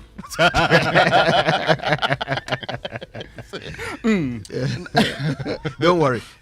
Even second round will end. Okay, yes, at some point. Yeah, Toyota Ghana has expanded its vehicle lineup with 3 new models. Samuel Dami says you are out. I heard him say clearly that you are out. You cannot Yes, exempt. yes. You cannot exempt royalty from this. Man. Introducing. Yes.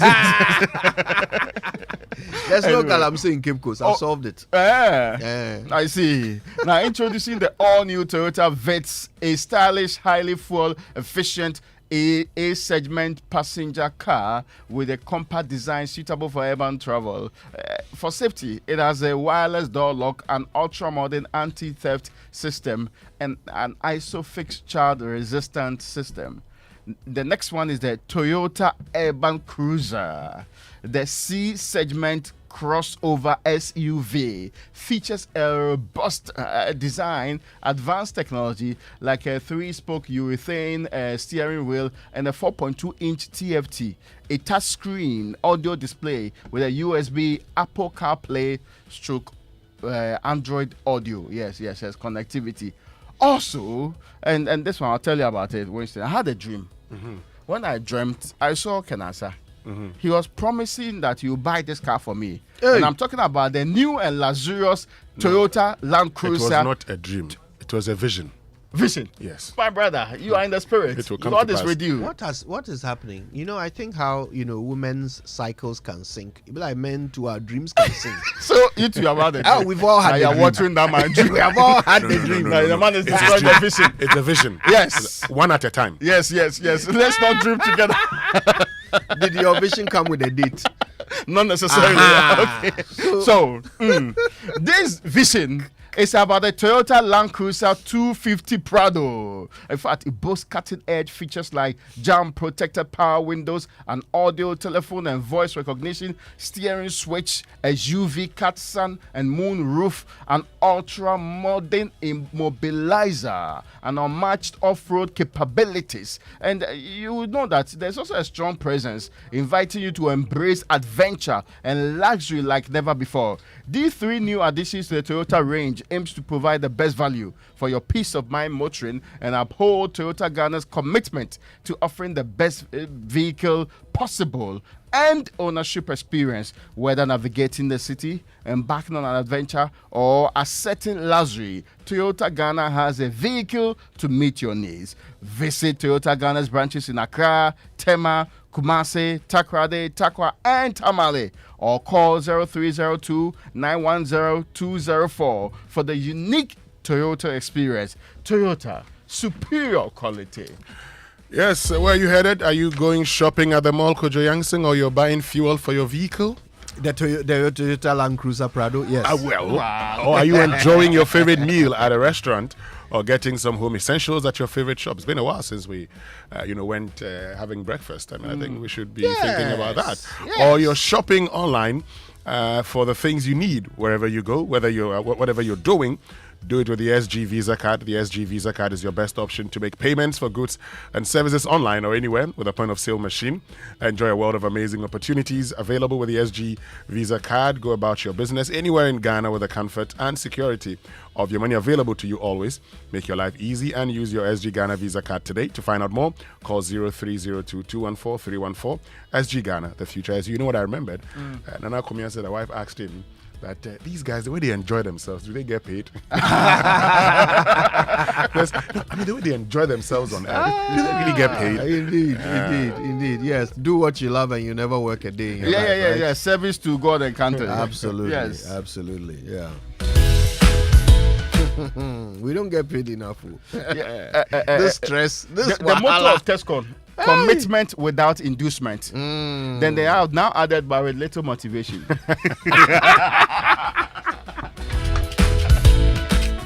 With small supplements. Yes, That's right. Yes.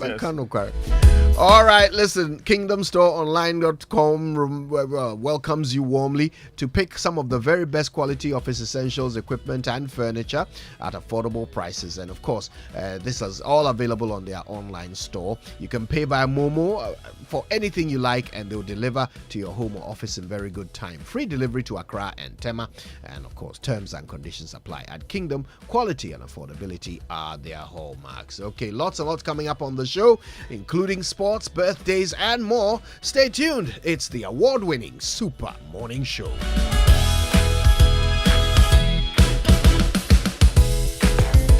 When you want to eat, just Momo it. Tired of the long queues in the supermarket? Pay with Momo. When you really want that beautiful new blouse, just Momo it. When you want to get a trim and get fresh to impress you know who, just Momo it. When you need to pay your utility bills and domestic staff, Shani Momo. When you want to send love to the family back home, send some Momo. Join the millions of MTN Momo users all over Ghana and live life the brighter way. So just Momo it. MTN. Imagine a world where your home or business is powered by the sun's boundless energy. Picture your rooftop transformed into a solar sanctuary, radiating with eco-friendly vibes and city-saving brilliance. Well, dream no more. With Standard Chartered's renewable energy loans, you can turn this dream into a dazzling reality. And guess what? Our renewable energy loans come at very low rates. That's right, we are not just offering loans, we are offering the keys to your solar-powered kingdom. Say goodbye to high electricity bills and step into a new world where every watt generated is a step towards a brighter, more sustainable future. So if you're ready to take control of your energy destiny and switch to solar today, give us a shout on any of the following phone lines: 050-153-5789, 050-153-5790, 0244-674154. Let's chart a course for a brighter tomorrow and make your solar dreams shine brighter than ever before. Standard Chartered, here for good. And where do you think you're going? To train in the garden. With my broom? Mom, it's a javelin. Oh, really? And that plate? That's not a plate, it's a discus, Mom. We are training to become winners. Well, you know you need lots of energy to become winners. So you both better start your day with Twisco before you go anywhere. Besides its great chocolatey taste, Twisco is enriched with Enerfort, a blend of energy-boosting vitamins and minerals for little winners. Thanks, Mom. Got to keep my little winners in shape. Twisco, power your dreams. This advert is FDA approved.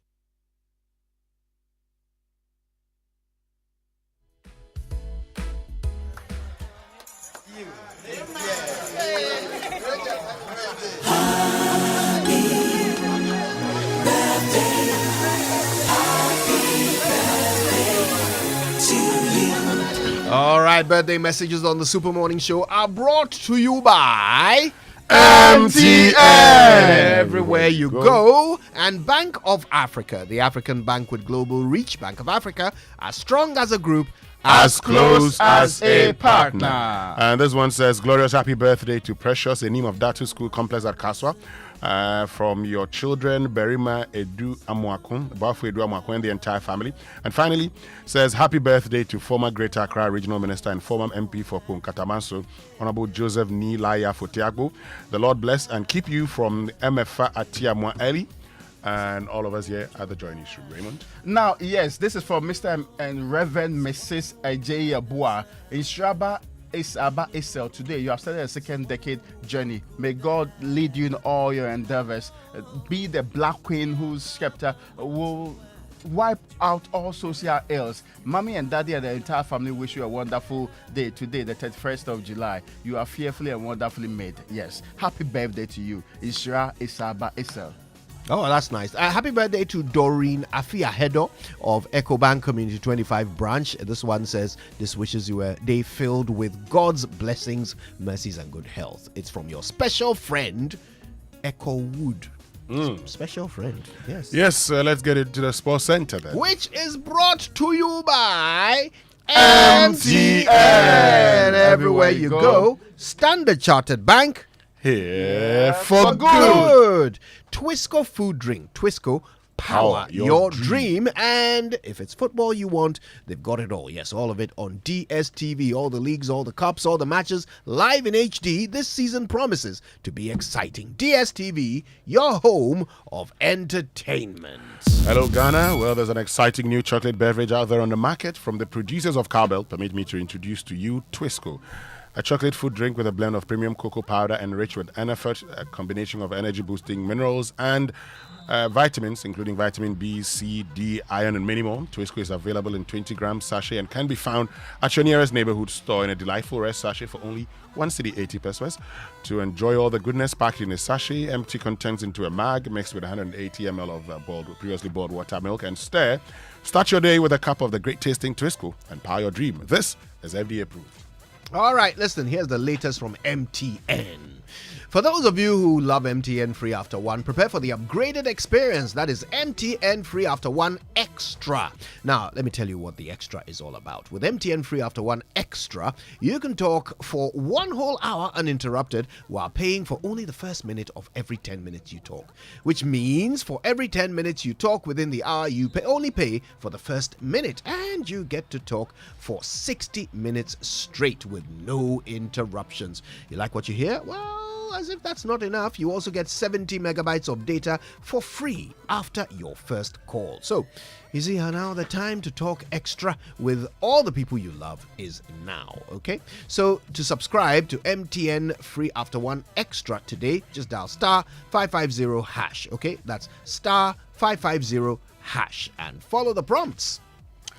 Now, so folks, imagine a world where your home or business is powered by the sun's boundless energy. And, picture your rooftop transformed into a solar sanctuary radiating with eco-friendly vibes and city-saving brilliance. Well, dream no more. With Standard Chartered's renewable energy loans, you can turn this dream into a dazzling reality. And guess what? Our renewable energy loans come at very low rates. That's right. We are not just offering loans. We are offering the keys to your solar-powered kingdom. Say goodbye to high electricity bills and step into a new world where every watt generated is a step towards a brighter, more sustainable future. So if you are ready to take control of your energy destiny and switch to solar today, give us a shout on any of these numbers: 050-153-5789 or 050-153-5790 or 0244-674-154. Let's together chart a course for a brighter tomorrow and make your solar dream shine brighter than ever before. Standard Chartered,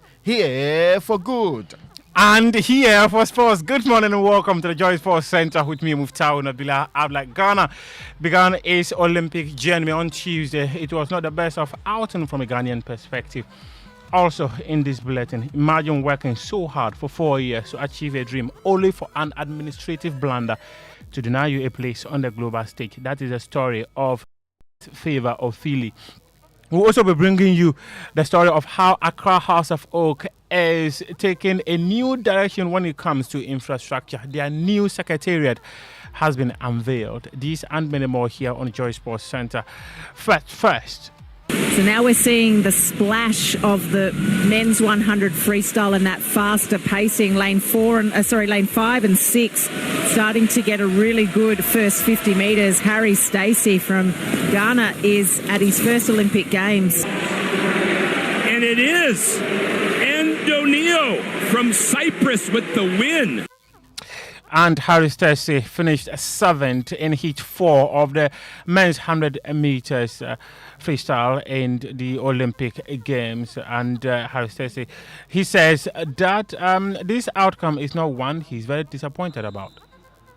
It wasn't my best. Normally I'm first to 15 meters or second and then also first to the turn. And this time around I think I was around 4th. So my first 50 wasn't my best. But the second 50 coming back, I did what I normally do. So I'm not too mad at the performance, but wasn't my best showing. So building blocks for the future. There's been just learning experience after learning experience. Definitely, building blocks for the future. Hoping to come back for the next Olympics and learn a lot already. So just looking forward to these next 4 years. Train hard.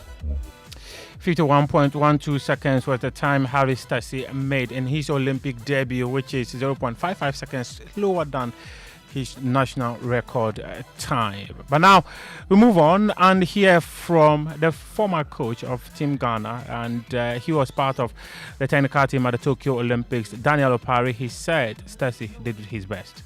I'm sure he himself will not be happy with the time he did because he did 50 lower at the African Games and then went to Angola to do a similar time. So we were expecting him to even reduce the time a bit. Unfortunately, a lot of things happens. So I am not there with him, but I would say he has done his best. He has done his best. Now let's move on to football. Former Asante Kotoko Chief Executive Officer Opokinti has described his tenure as the head of the club's management as a sacrificial job. Speaking to Joy Sports, the former Porcupine Warriors marksman said allegations leveled against his administrations were false. It's also go back to sacrifice. sacrificial job I did for Kotoko. Yeah, I did a lot because you see, I took over from Dr. Kiki Sapo. I did it for 3 months. I was rating with him, one-on-one, everything. Then came the board. The board was given to me. My job description up to now was a question mark. Then I knew that the board was supposed to pre-finance the club, but I was doing that myself. He was the one doing that, but media reports had suggested that Opokunji had used Kotoko's money to build himself a hotel. He said that all these allegations were false and that he was never even a signatory to the club. He was speaking on Prime Take. Now let's move on to the rivals of Kumasi Asante Kotoko, which is Accra House of Oak. After flirting with the relegation last season, House of Oak will right the wrongs in the upcoming season, according to board chairman Togbe Afede the 14th. He assured supporters the technical team is making the right recruitment to ensure they are competitive. We need solid group of players. We want to assure our fans that management is committed, board is committed to assembling the best squad possible. It takes time because a lot of constraints are beyond your control. You may want a player who is not available, but as much as we can find those who are available, we will bring them into the family. They'll bring them into the family, and that will make Accra House of Oak quite competitive. Now, let's still stay with the Phobians. A few days ago, the club gave us an idea about their investment in infrastructure. The Apoman land, which was once a breeding ground for reptiles, has now become one of the best sporting facilities in the country. Yesterday, the club unveiled its new secretariat, and Togbe says pumping resources into the club is a sign of their devotion to make the club great again. This is a demonstration of our commitment to building a solid infrastructure base for Accra House of Oak. Sooner than later, we'll be commissioning this place, and soon after, we'll be commissioning the Pubman Academy as well. The two together are a demonstration of our commitment to building a preeminent club in Africa. Let's stay with football, but now we are going to Paris, where Egypt defeated Spain 2-1 to top Group C with 7 points and qualified to the quarter-final alongside Spain, who finished second. The Pharaohs are scheduled to face Paraguay. Morocco also reached the last 8 as Group B winners after beating Iraq 3-0. Morocco, they will come up against US in the quarter-final. But Guinea has been eliminated after losing 3-0 to the US and finishing bottom of Group A. Mali has also been eliminated after finishing third in Group D, following their 1-0 defeat to Paraguay on Tuesday. Host France will face rivals Argentina in the last 8 of that competition. All the quarterfinal fixtures are scheduled to be played on Friday. But now let's move on and talk athletics. Nigeria sprinter Favor Ofele has revealed she will not compete in the women's 100 meters race at the Olympic Games due to an administrative negligence by the Athletics Federation of Nigeria and Nigerian Olympic Committee. While expressing her frustration in a series of tweets on her account, which was yesterday, Ofele questioned the trustworthiness of both organizations and called for accountability from those responsible for her lost opportunity. The 21-year-old is hopeful she will be entered for the 200 meters, which will be happening. The track and field events will be starting on Friday. Now, American second seed Coco Gauff fell to a shock defeat against Croatia's Donna Vekic in the third round of the women's singles. The reigning U.S. Open champion lost 7-6, 6-2 against Vekic in the controversial circumstances that led to Gauff having an argument with the umpire.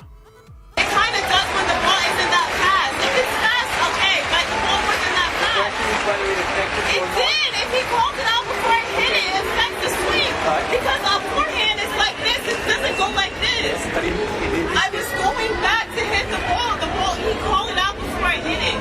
But you understand that I have to take the decision, and in this case... But you have to be sure, you can't say maybe... I am 100% sure. No, you're not, you just said maybe I'm wrong. It's not... Based on your reaction, I might be wrong. But I have to take the decision. I never argue these calls, but he called it out before I hit the ball. I understand. It always happens to me on this board.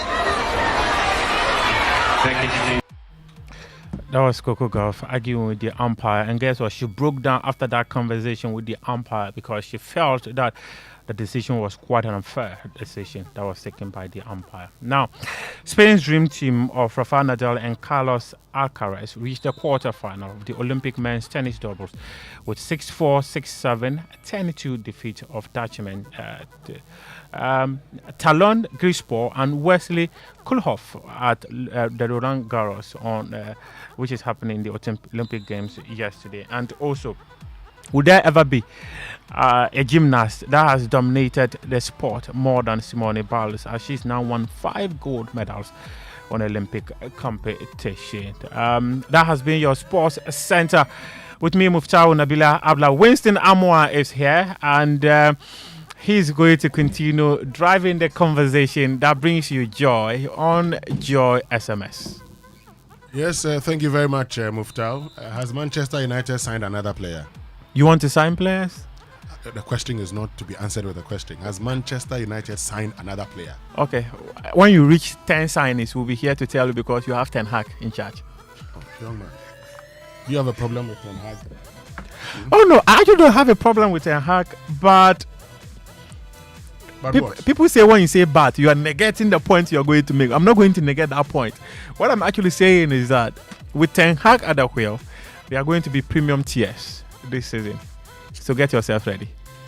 On that note, see you later. Thank you very much, Muftau Nabila, for joining us with the latest in the world of sports. But let's get interactive here on the Super Morning Show. Social media messages on the Super Morning Show brought to us by EcoBank, A Better Way, A Better Africa, and Malatu from Ernest Chemist. Malatu, power over malaria. So, this is the year to stop singing and talking about shopping and enjoying life and just do it, because EcoBank has over 1 million Ghana cedis worth of cash and prizes in the EcoBank Million Gang promo for you and over 7,000 others across Ghana.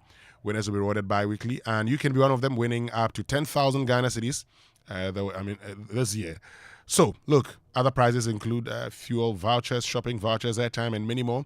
And promo ends today, the 31st of July, 2024. So it's your time to chop life. Remember, every 500 Ghana cedis deposit earns you an entry into the EcoBank Million Gang draw. A better way to enjoy life, a better way, a better Africa. EcoBank, the Pan-African Bank. Stay with us. We'll be right back. When shopping for a dress, you say, of course, the low burst line. A little tight by the hips. Covered sleeves. Off shoulder. Definitely. But when buying anti-malarial drug, you say, is it not malaria? Give me whatever is available. Choose your malaria drugs the same way you choose your dress. Always ask for Coartem. It's also available in cherry-flavored dispersible tablets for children. Don't gamble with malaria. Choose right. Choose Coartem. If symptoms persist after 3 days, consult your doctor. Malaria testing should be done before treatment. This advert is FDA approved.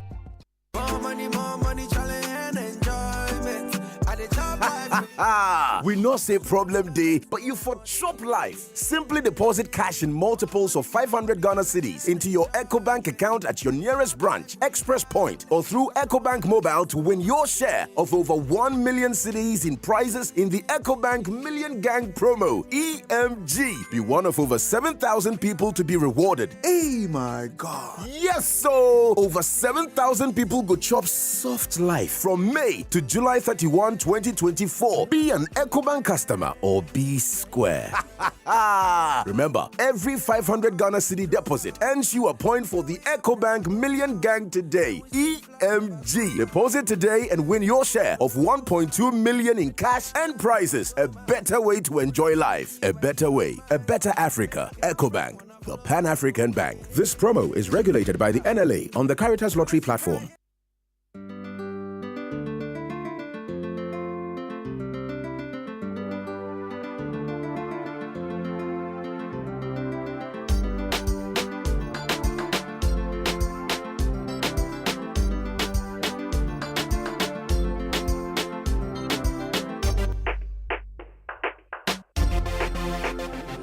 All right, so welcome back, and thank you very much for staying with us here on the Super Morning Show on Joy 99.7 FM. And coming up this morning on Big Stories, brought to us by Telecel, connecting Energy's latest form, your partner for life, and Lancaster University, Ghana, the only British university campus in West Africa. We focus on these. Affirmative Action Gender Equity Act 2024 duly read the third time and passed. An act to provide for affirmative action for gender equity. Well, finally, the affirmative action law passed in Parliament. What does it mean? We'll tell you more about that here on the Super Morning Show. But of course, also coming up this morning. You've gone through the system, your belief in the judicial system. Today, on all fours, I don't take alcohol, but I can offer you a non-alcoholic wine. So, Dr. Forson, congratulations. It's a hard-won victory. It is good for democracy. And that was Majority Leader Alexander Apenyo-Marking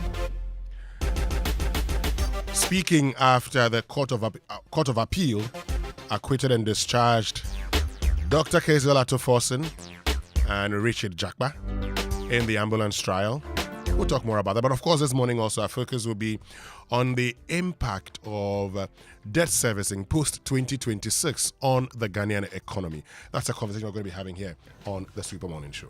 All right. Now, listen, the Department of Urban Roads has shared this with us, okay? It's a message from the Ministry of Roads and Highways acting through the Department of Urban Roads, okay? They want to announce to the general public of the temporary interruption of traffic flow to enable the launching of the bow of the pedestrian footbridge by the contractor MS Johnson, bridging the internal BV at Tetegu section of the N1. That's the Malam Kaswa road. So you're familiar with those road works.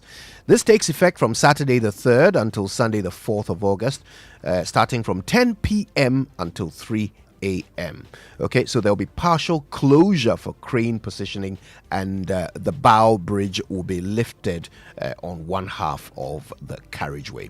Motorists and all other road users who wish to use the N1 Tetegu section are kindly requested to observe the traffic management signs placed on the road for guidance. Additionally, the police MTTD will be at vantage points to guide all motorists. Any inconvenience is deeply regretted, and this is signed by Engineer James Amo Gottfried, who is the director at the Department of Urban Roads.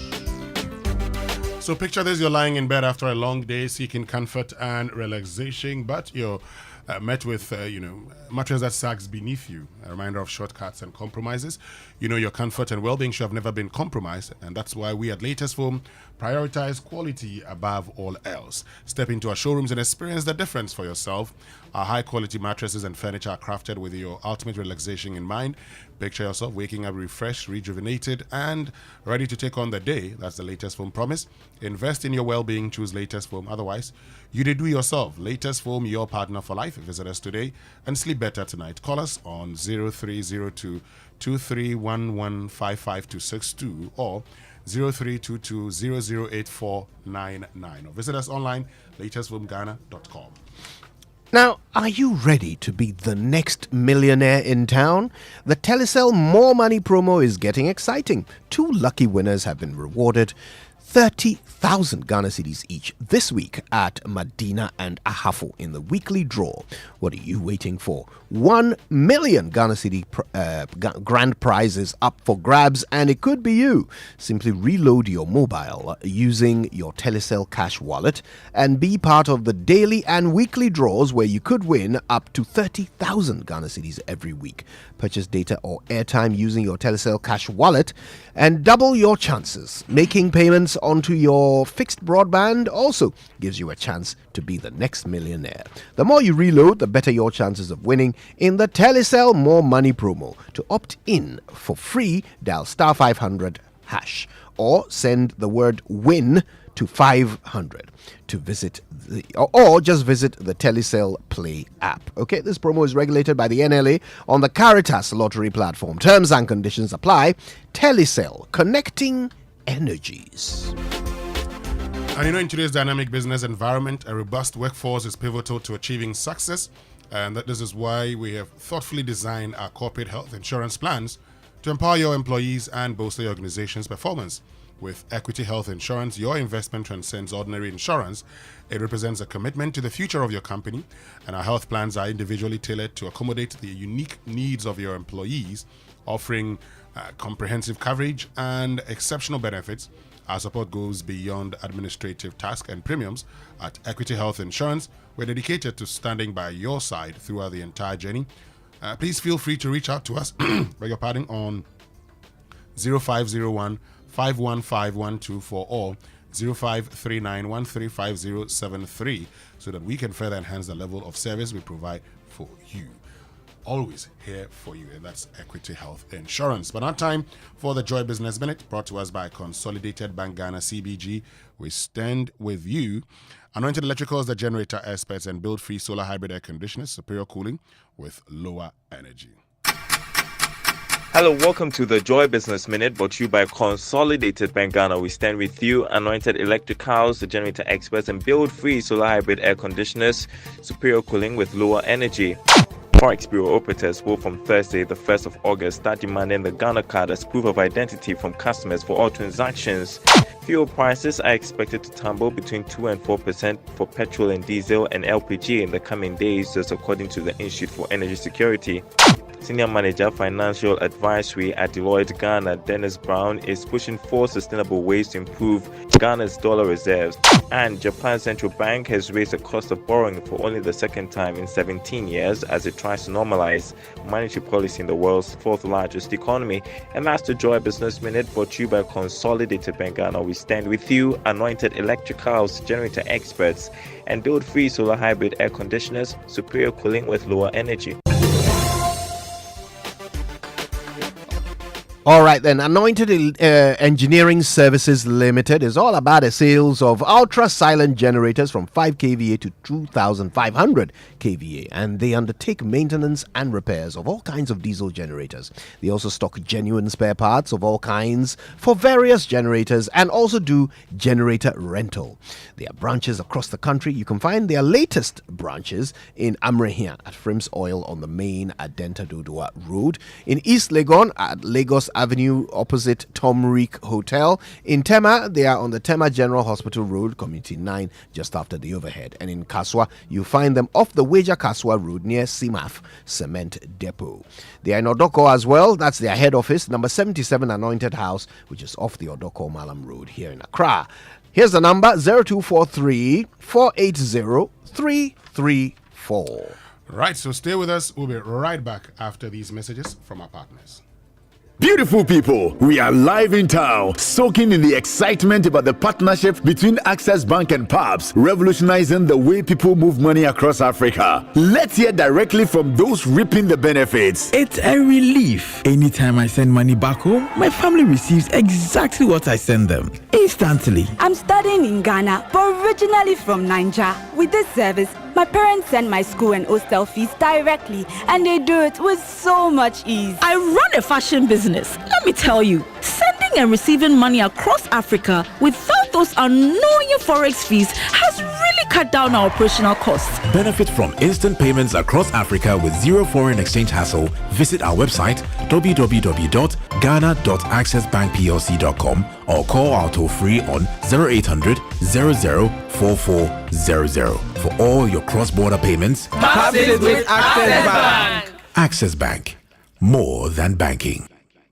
Are you hoping to start university this October? If you want a British degree from a world-class university at a fraction of the cost, then join Lancaster University Ghana in Accra. With a diverse student community, vibrant campus life, and up to 50% scholarship to support your study, Lancaster University Ghana provides you with a world-class education that creates endless possibilities globally. Don't miss this once-in-a-lifetime opportunity. Apply to join Lancaster University Ghana, where learners become leaders. Admissions are currently open for our 2024 intakes. Apply now for our foundation and undergraduate programs. For more information, contact us at +233 030 221 8989 or send an email to admissions@lancaster.edu.gh. Lancaster University Ghana, the only British university campus in West Africa.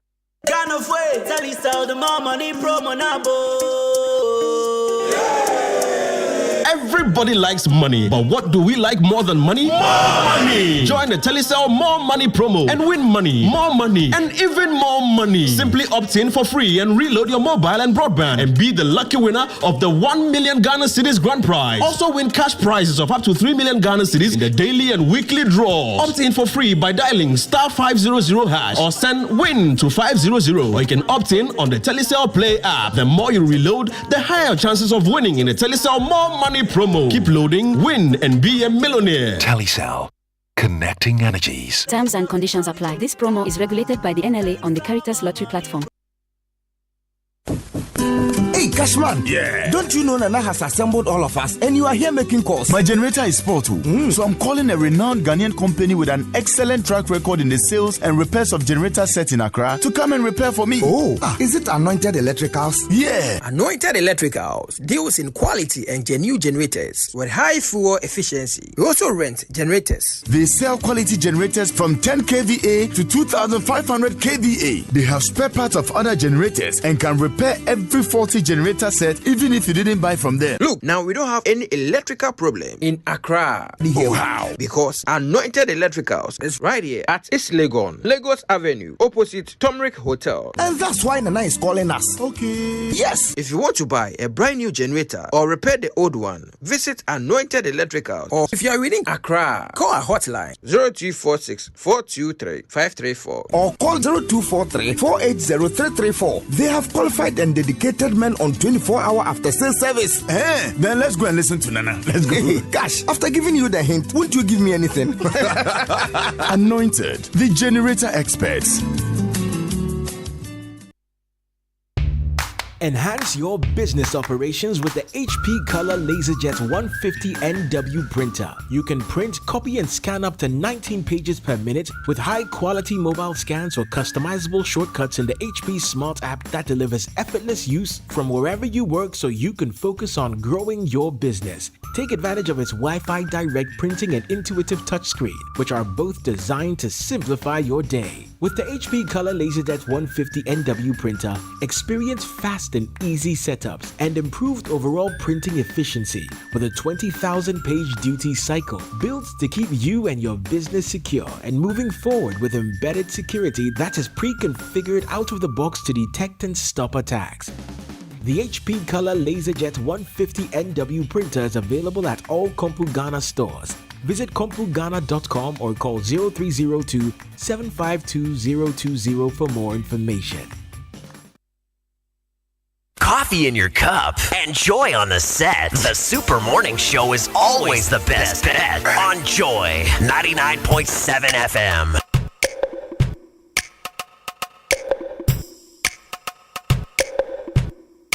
Coffee in your cup and joy on the set. The Super Morning Show is always the best bet on Joy 99.7 FM.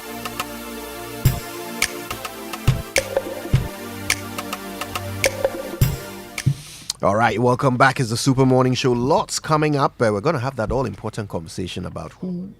in fact, what happens after 2017 when we suddenly are called upon to pay all those debts that we've been given a holiday from? Yes, that's the headache of whichever administration comes in after December 2024, right? Certainly. Yes. Okay, we'll talk about that. But first, are you speccing that old car? Or perhaps it's a home makeover or a relaxing beach getaway that you need. Well, use your ABSA card 10 times or more in a month and you could be a lucky winner in the ABSA Change Your Story promotion. Earn extra entries by using their digital channels 5 times or more. From now until the end of October, 5 lucky winners will take away 40,000 Ghana cedis each every month to change their stories. For more information, go visit an ABSA branch today. This promotion is regulated by the National Lottery Authority on the Caritas Lottery platform. Your story matters. ABSA. Terms and conditions apply. Now the heat is on, energy levels are high, bigger and extremely hot as another thrilling arithmetic competition is set to blow your mind. Moria Education Limited brings you the much anticipated annual UCMAS National Competition and Picnic. It's themed Unlocking the Inner Potential for Tomorrow's Digital World Through Mental Arithmetics.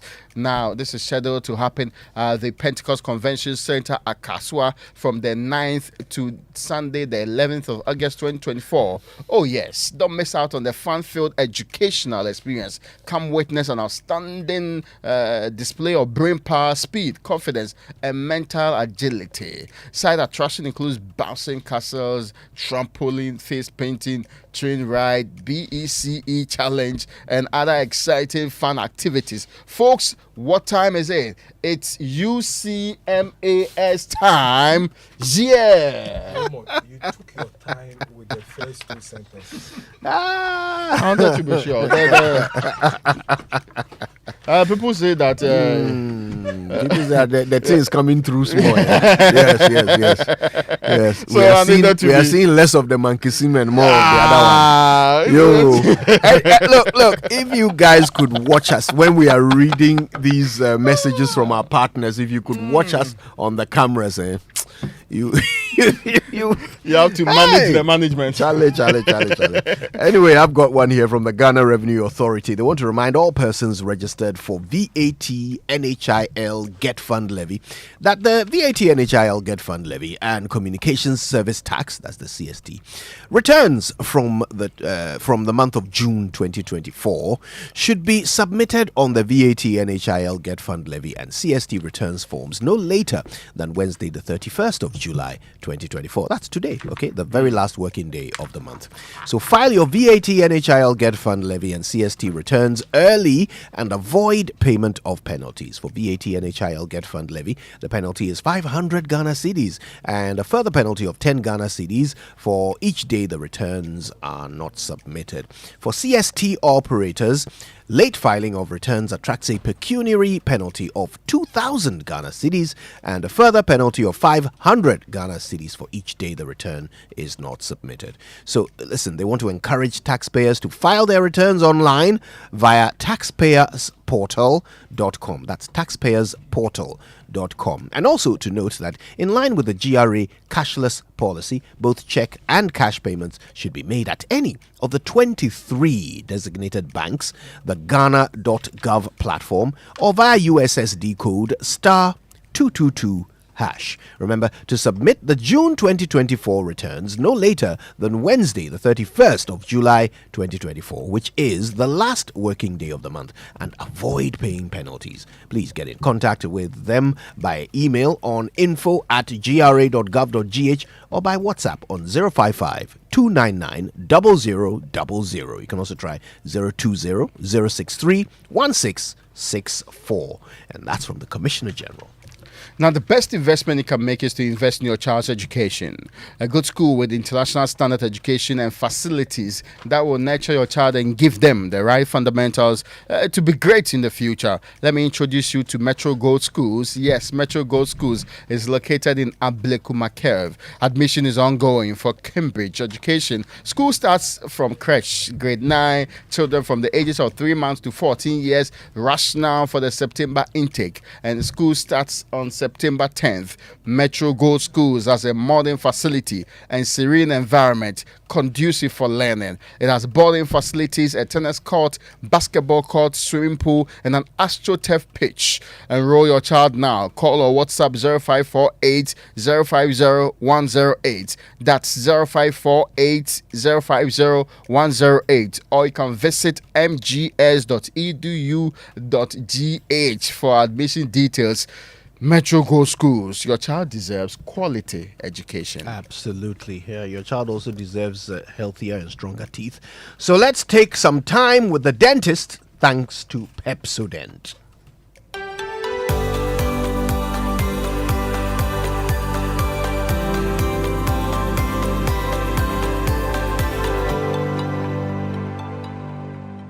Tell me, when was the last time you visited your dentist? Within the last 6 months? 1 year? Beyond 2 years? Never? The Ghana Dental Association recommends seeing your dentist at least 2 times each year in order to maintain optimal oral health. My name is Dr. Gwendolyn Amakwe Baiche, and this is Time with the Dentist, proudly sponsored by Pepsodent in partnership with Ghana Dental Association. So why should you visit your dentist this often? The primary reason is for prevention. As the saying goes, prevention is better than cure. I know most of us have the habit of visiting the hospital or clinic only when we are in pain or discomfort. It is important for the dentist to institute some preventive measures to avoid dental disease, like fluoride application to strengthen the teeth and sealants to prevent tooth decay. It is expected that by brushing your teeth twice a day, you're able to get rid of the plaque that accumulates on the teeth surface. But once plaque hardens over time to form what we call tartar or calculus, your toothbrush is unable to get rid of this tartar. Tooth replacements, be it fixed or removable, like crowns, bridges, or dentures, also require regular professional dental care, as they can equally accumulate plaque and tartar. So another reason to visit the dentist regularly is to have your teeth professionally cleaned to keep your teeth and gums healthy. Early detection and diagnosis of diseases of the mouth and teeth is very important. These may seem minor at first, but the longer you wait to see a dentist, these problems develop into something more serious, which will require more extensive and expensive treatment. Also, if you already have an ongoing oral health problem, regular visits will enable the dentist monitor your progress and respond to any new developments early. As the mouth is a reflection of the body, the dentist is usually the first to detect a more serious medical condition that you may not be aware of. These are medical conditions or diseases of the body that have an oral manifestation or show signs in the oral cavity. The dentist can also give you good advice on how to care for your teeth, what to do in emergency situations, the changes to expect with the children as they grow, and answer any question you may have.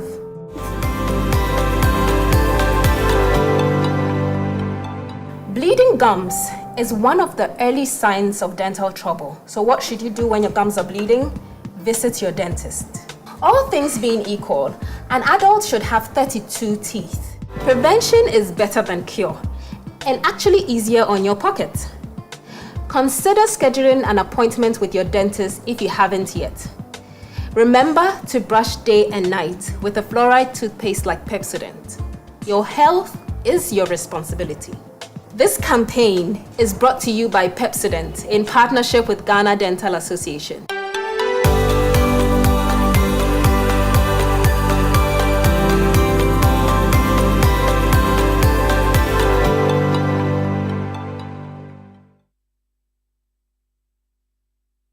It's the most action-packed breakfast show in town. The hottest music, the best giveaways, the great interviews, and all the laughter and fun you can imagine. Don't miss the Super Morning Show on Joy 99.7 FM. It's the best breakfast show in town. You've gone through the system, your belief in the judicial system. Today, on all fours, I don't take alcohol, but I can offer you a non-alcoholic wine.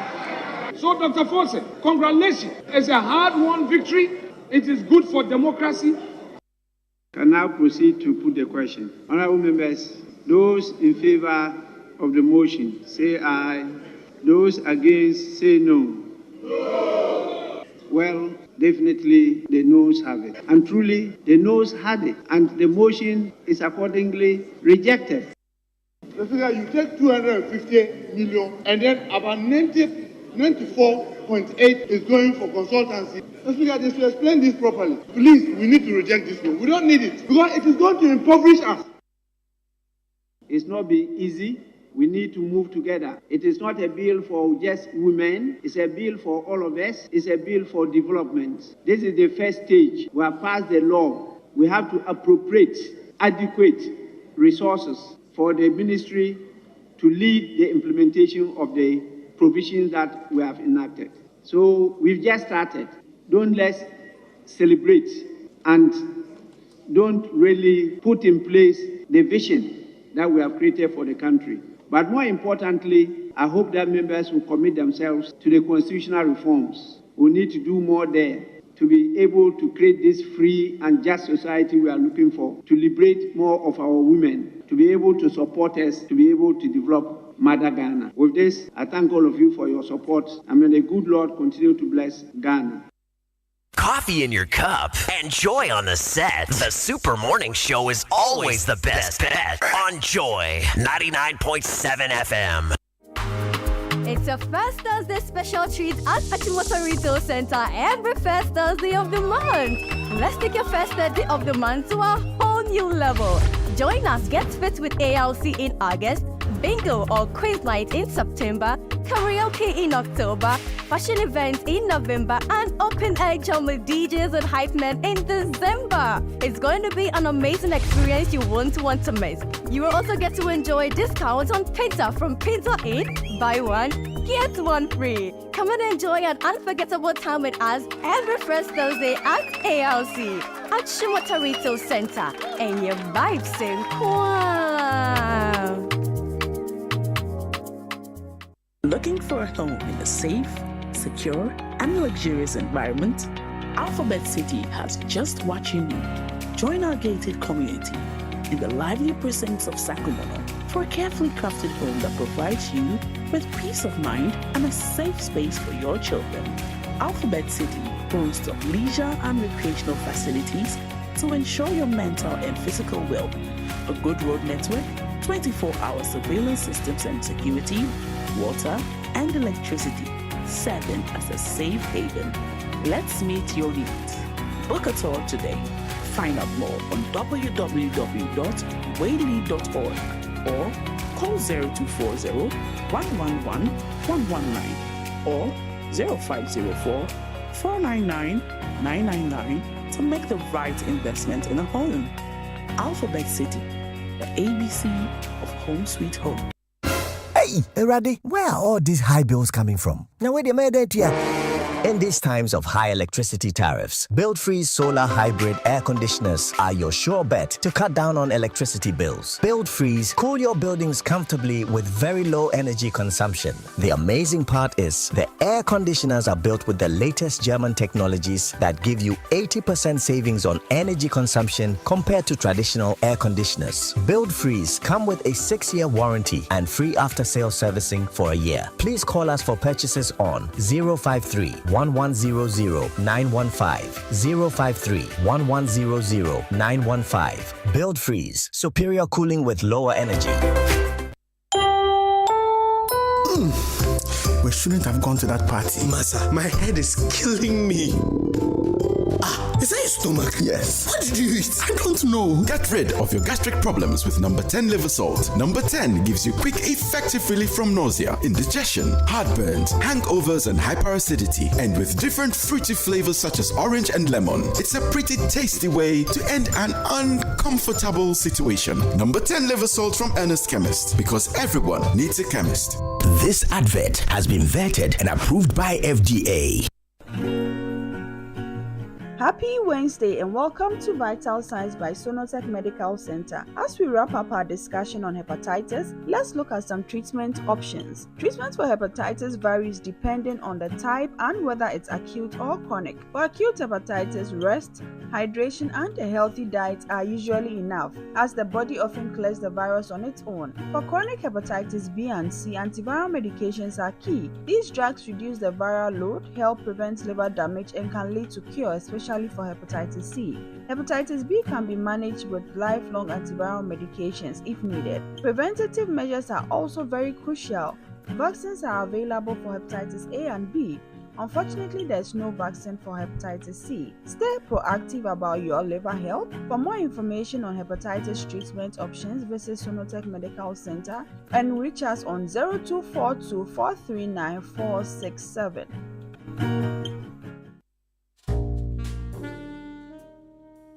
With the recent increase in electricity tariffs and fuel prices, power, although unreliable, has become expensive, and owning a noisy generator becomes a headache rather than luxury. For an affordable and durable electricity solution, you need to go solar with Translight. Feel the independence, experience the comfort, and be productive. Translight Solar. Wherever there is sunlight, there is Translight. Think solar. Think Translight. Locate us at 98 Boundary Road, East Legon, in between ARS and the American House at the White House bus stop. Visit our website at translightsolar.com. Call us on 0504 249 229 or 0206 542 454 or reach us through email info@translightsolar.com.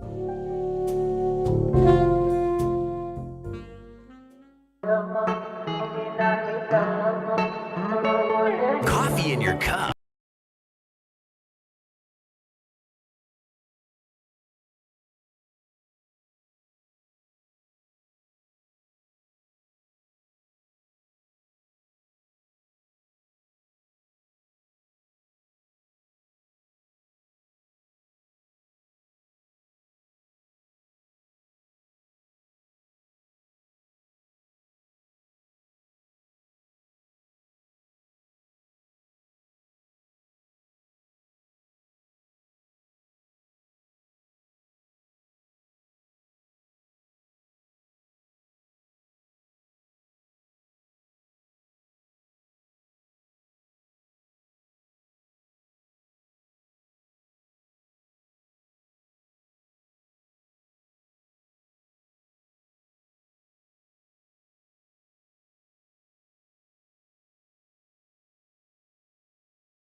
.7 FM, and this one we have a very important conversation. I'm sure many of you have been talking about. You've heard, the officials talk about savings and from our debt. I mean, debt relief, for instance. They say, we've been able to restructure our bilateral debts, and we have a debt relief of 2.8 billion between 2023 to 2026. We've also restructured our Eurobonds. We have a savings of some 4.7 billion and a debt service relief of 4.4 billion between 2023 to 2026. And even when it comes to the domestic debt exchange, we also talk about the savings we've made. But one thing we've not talked about enough is how the resumption of debt servicing could impact us. So if we start paying these payments, if we start making these payments post 2026, as in 2027, 2028, what is going to be the impact on the Ghanaian economy? As it stands, based on all the projections that we have, can the Ghanaian economy post 2026, as in from 2027, grow to the levels that can actually sustain these payments? Or we may have to run back to the IMF again, because that's going to be a toll on the Ghanaian economy. It's important we have this conversation, and we are starting today here on your award-winning Super Morning Show. This morning we're joined in studio by Professor Eliplimi Agboyo, who is Professor of Finance at the University of Ghana Business School, and Professor Godfred Bokping, also Professor of Finance at the University of Ghana Business School, joining us via Zoom. Good morning, Professor Agboyo, and good morning to you, Professor Bokping. Good morning. Great to have you, Professor Bokping. Good morning, Prof. Agboyo. How are you? Good morning, Prof. I'm great. You? Great. Good. So let me start off with you, Professor Bokping. And I know you've been doing a lot of work on this. So for many of us, the conversation is, there's been savings, debt relief service, debt service relief. And so looks like something good for the Ghanaian economy. But the question is, post-2026, what becomes of us? Have we put in place enough measures to be able to service these debts? First of all, how much are we going to be servicing? And how is that going to impact the economy?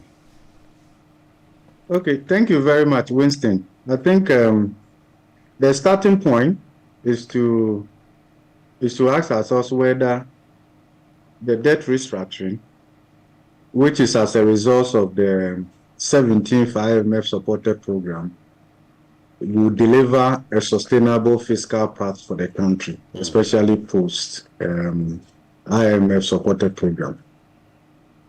Now, you also see, and I will link that to the G20 common framework, right, under which we are restructuring our debt, external debt. And clearly, from the G20 common framework, it's not enough to deliver. If you look at the parameters of the G20 common framework, which also built on the debt service suspension initiative that was announced in 2020 as a result of COVID, the basic conclusion you draw from there is that the framework itself is not going to deliver sustainable debt relief for low-income developing countries that have debt issues. That is the starting point. And the G20 common framework is substantially different from the debt relief that came as a result of the Jubilee campaign, which now is called the Debt Justice Network. If you look at that campaign, which resulted in the Heavily Indebted Poor Country Initiative, HIPIC, and then the Multilateral Debt Relief Initiative, that was a bit more comprehensive compared to the current G20 common framework, right? So that is a starting point. And the other thing we also need to bear in mind from the global perspective for multilateralism is the fact that from 2021, 2022, 2023, you see a little bit of tapering off in terms of multilateral support from the IMF and the World Bank in terms of concessionary lending to poorer countries. You can also see that 2022, 2023, the data is very clear. There's some kind of winding down from there. Then also, when you come to the domestic debt exchange, because that one we had the flexibility to do so, the essence of the domestic debt exchange is to actually buy time until 2026. And Winston, you can also link that closely to the relief that we are also getting from the external debt restructuring, essentially up to 2026. If you look at the media review, the minister is very clear in terms of the moratorium from 2023 to 2026. Essentially, for the period that we have the IMF supported program, these reliefs are clustering within that period. And it's also designed to make sure the IMF program does not achieve limited effectiveness. Because if you look at the constraints, without substantial debt relief, both from the domestic debt and then the external debt, there is no way the IMF program can deliver on its objectives. And a good way to understand that is to look at the program in its original design. The program financing gap in balance of payment terms works up to $15 billion. During that $15 billion, right, the IMF is only providing $3 billion. Sure. The World Bank is giving us about $1.6 billion. Now, the financing gap from the original program works up to around approximately $11 billion, which must come from external debt restructuring. So that tells you that even in financing the program, for it to deliver on its objectives, without the contribution from the external debt restructuring, there is no way the IMF program will work. Now, Winston, that should help us to understand why, for the first time in our history, a staff level agreement could not go to the IMF Executive Board for approval without we meeting certain preconditions with our external debt restructuring. I'll give you an example. Sure. We reached staff level agreement for this 17th IMF supported program on December 12, 2022. It took us 5 months before the program was approved by the IMF Executive Board on May 17. The reason is simple. The IMF was insisting that we needed to obtain financing assurance from our external bilateral creditors through the official creditor committee co-chaired by China and France. The reason is simple. Without that, if the IMF had gone ahead to approve the program, the $600 million they were going to give out in front-loaded would not be enough. And the IMF knows that without significant debt relief from external debt restructuring and the domestic debt restructuring, there is no way the program can work. That's what happened. Now, so for the period that this program is in force, there's sufficient debt relief to make sure that the program has space and flexibility to be able to deliver on its objectives. Now, post 2026, so for instance, if you look at the domestic debt exchange, right, the reliefs, they are all front-loaded, 2023, 2024, 2025, then to some extent 2026. If you look at the recalibrated debt repayment, you could see that they escalate post 2026. I'll give you an example. Please do. If you look at the domestic debt exchange, the maturity clustering is actually happening in 2027 and 2028. So the total obligation for the Ghana government in principal terms is working up to approximately 33 billion cedis in 2027. And then in 2028, we have close to $34 billion cedis with respect to the domestic debt exchange alone. That is 2027, 2028. That's the bullet payments iron out in there. Then again, when you also look at the external debt restructuring, you see that repayment escalates post 2026. In fact, when it comes to the external bilateral, you can see that we've only gotten what we call effective moratorium within these 3 years while the IMF program is in force. Okay, and that is why the conversation we're having this morning is very important. Then what happens after 2026? There will be a major review, end of program review, in 2026 or probably early part of 2027. That is when many of these things will now come to the table for discussion. One possibility, if by then Ghana had not gained market access, then one sure way out is to extend the program or go for another program from the fund. That would be one pathway. But if we're able to gain market access, both from the domestic end, right, the medium to the short term, the medium to the long term end of the market, and then also we also get international capital market access, that could ease the constraint on us, right? Because once we're able to borrow, then we go back to what we've been doing under our effective debt management strategy, effectively from 2015, which essentially is predicated on rollover. So to the extent that we had market access, and we could roll over maturing debt, even though at some point in time we had rollover risk, we were comfortable. Our problem became worse simply because also we lost market access. And once you lost market access, you could not roll over your debts, right, like you were doing before. Then the problems came, or probably the roof came crash. And that is why Honorable Kweku Kwarteng was saying that we have been running the economy like a Ponzi scheme. A Ponzi scheme because we were sustaining our debt management essentially by rolling over, by taking fresh debt to retire maturing debt.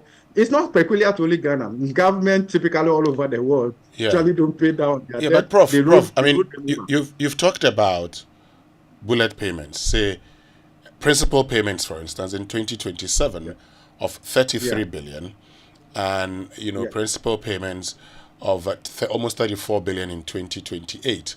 Now, interest payments, for instance, in 2027, the government's own indicative figures, when you look at the budget, is about 41 billion domestically.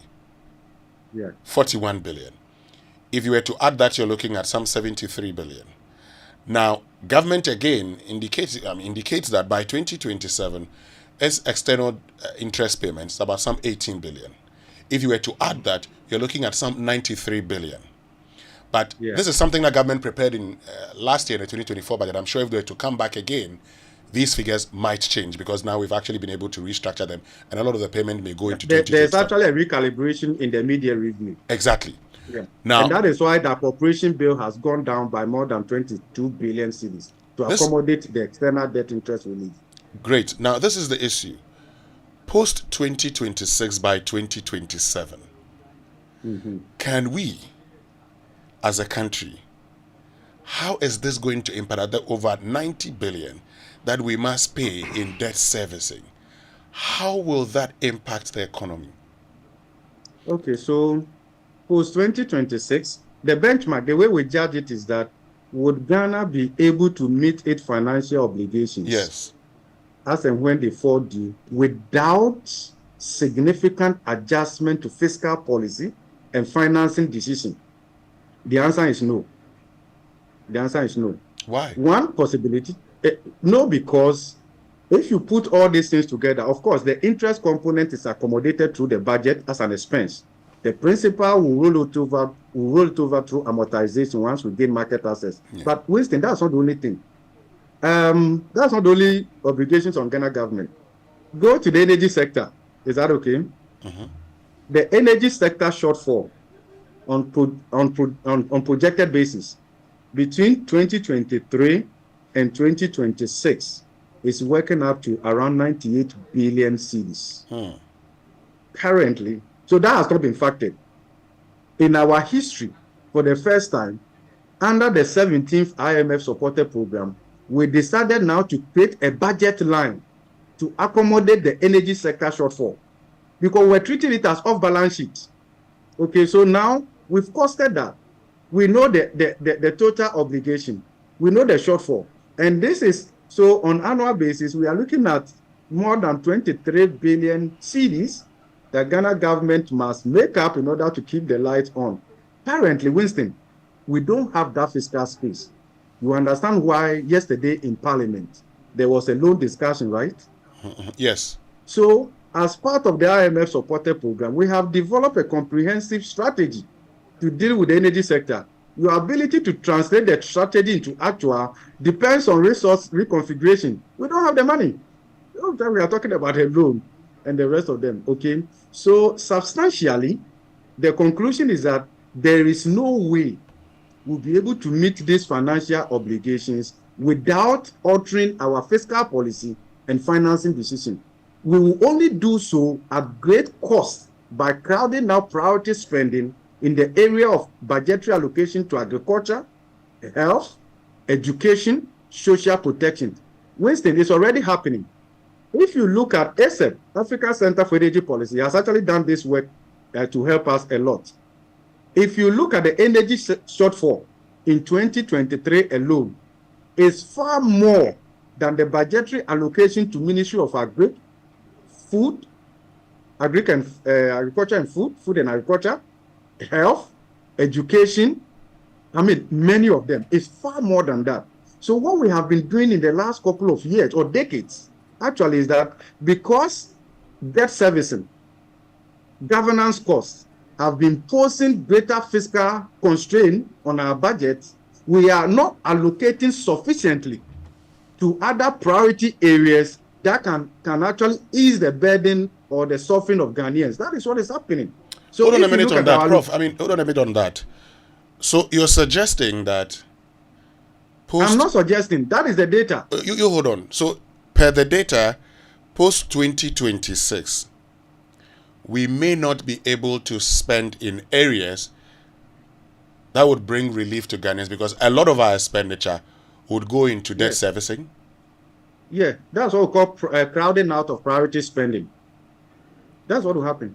It means currently, Winston, Ghana is allocating far less in the area of agriculture compared to the benchmark that ECOWAS and AU has set. We are doing far less. We are doing far less also in certain areas with respect to the achievement of the sustainable development goals because we don't have the fiscal space. In fact, our public institutions, even including universities, are not recruiting at the optimal level simply because we don't have the fiscal space. We don't. And it could so become... we are already sacrificing. There are trade-offs. We are suboptimally maintaining our infrastructure because we don't have the fiscal space. And you're saying this could get worse in 2027? Yes. Let's face it. This is Ghana.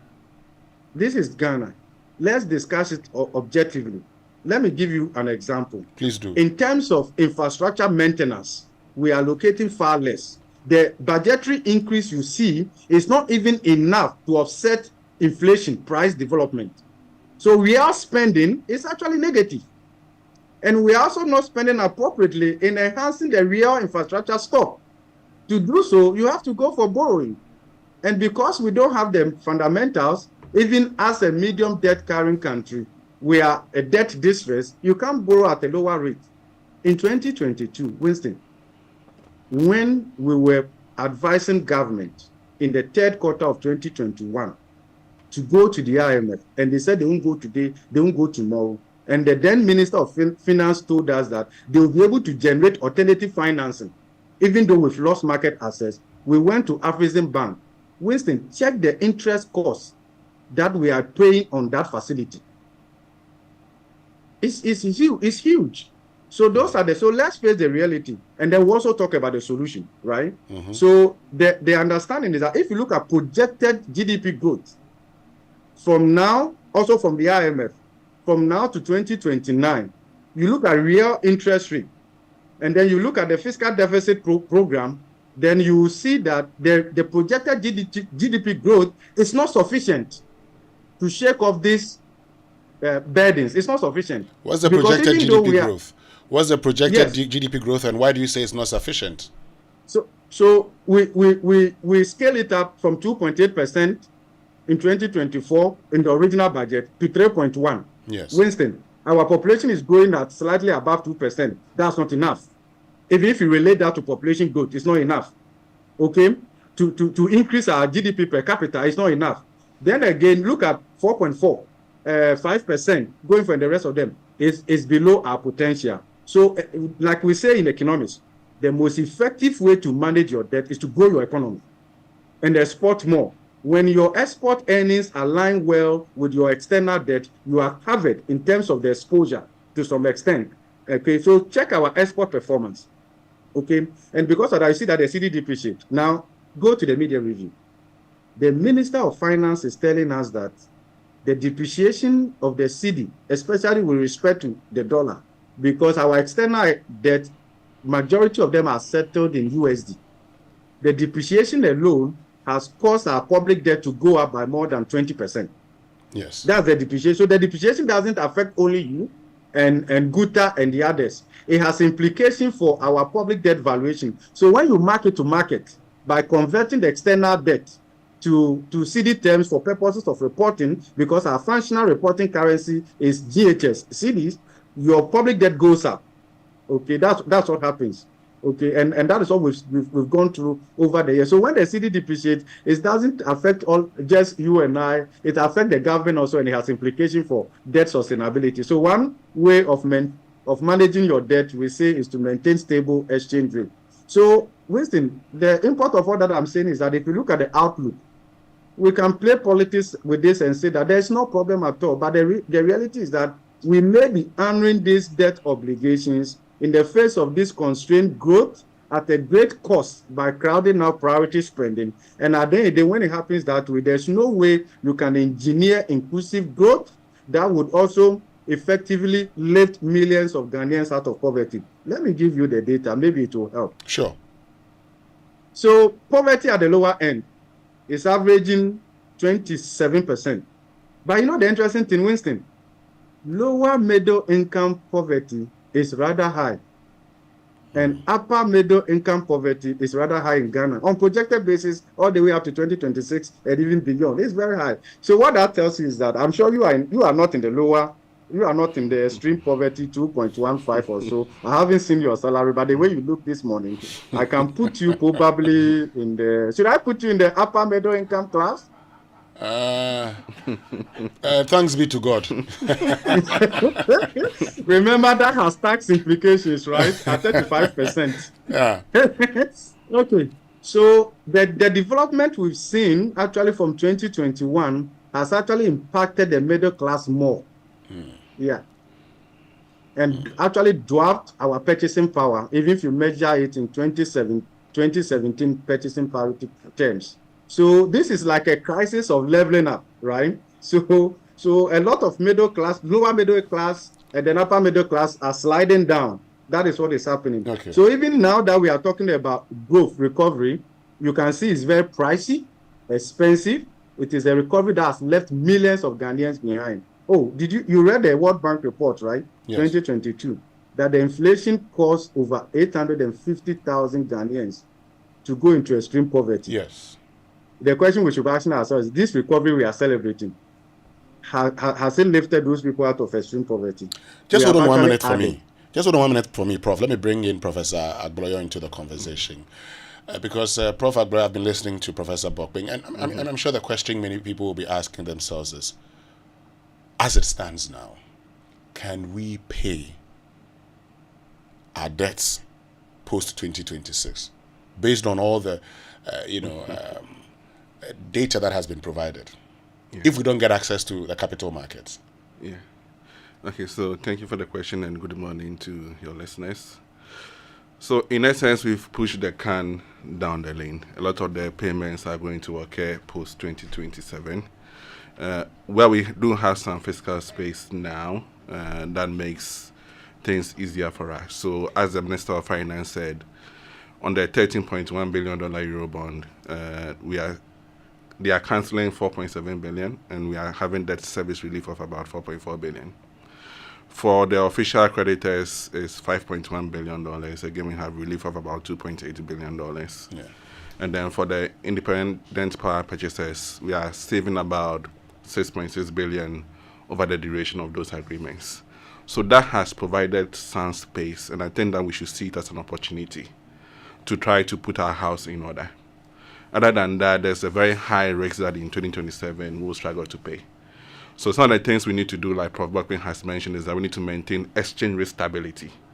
Because currently about 61% of our borrowing is in foreign currency. Only 39% is domestic currency.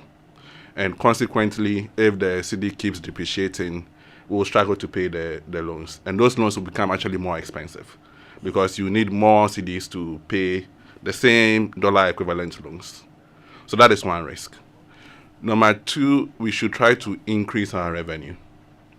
And from the calculations we did, in 2027, the interest payments to our total revenue is about 21%. Again, that is still too high.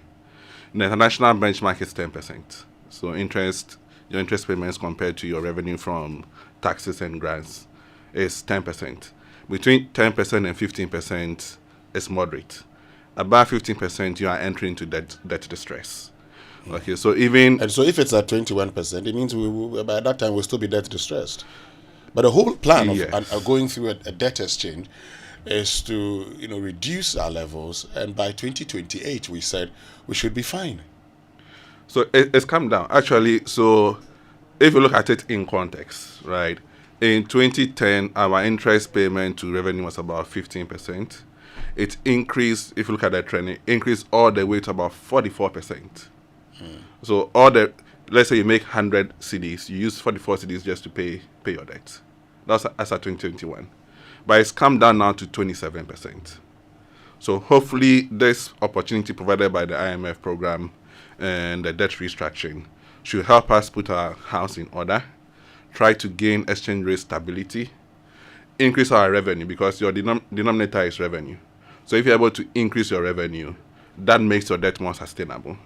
If you're able to increase your GDP, so hopefully we should try to grow the economy more, that We're again looking makes... at a growth rate of about 5% in 2027, 2028. Is that sufficient based on the kind of problems we're faced with? We probably should grow more. Yeah, we should grow more. Of course, you can't sustain very high growth rates in the long term. But given where we are coming from, right, we should be able to grow more, bring the economy to a level where, if you compare us to the developed countries, they don't grow as much as we do because our base is low. So we should be growing more now so that later on when the economy matures and growth reduces, we don't have problems. So if you say we should be growing more, on the average, because now we're looking at 3.1, then I guess about 3 or 4, then 5.0. What should be our average growth rate over the period to ensure that we're able to deal with, the expenditure ahead of us? So it depends on a number of things, right? So yes, growing the economy is important, but also we need to keep debt under control. Yeah.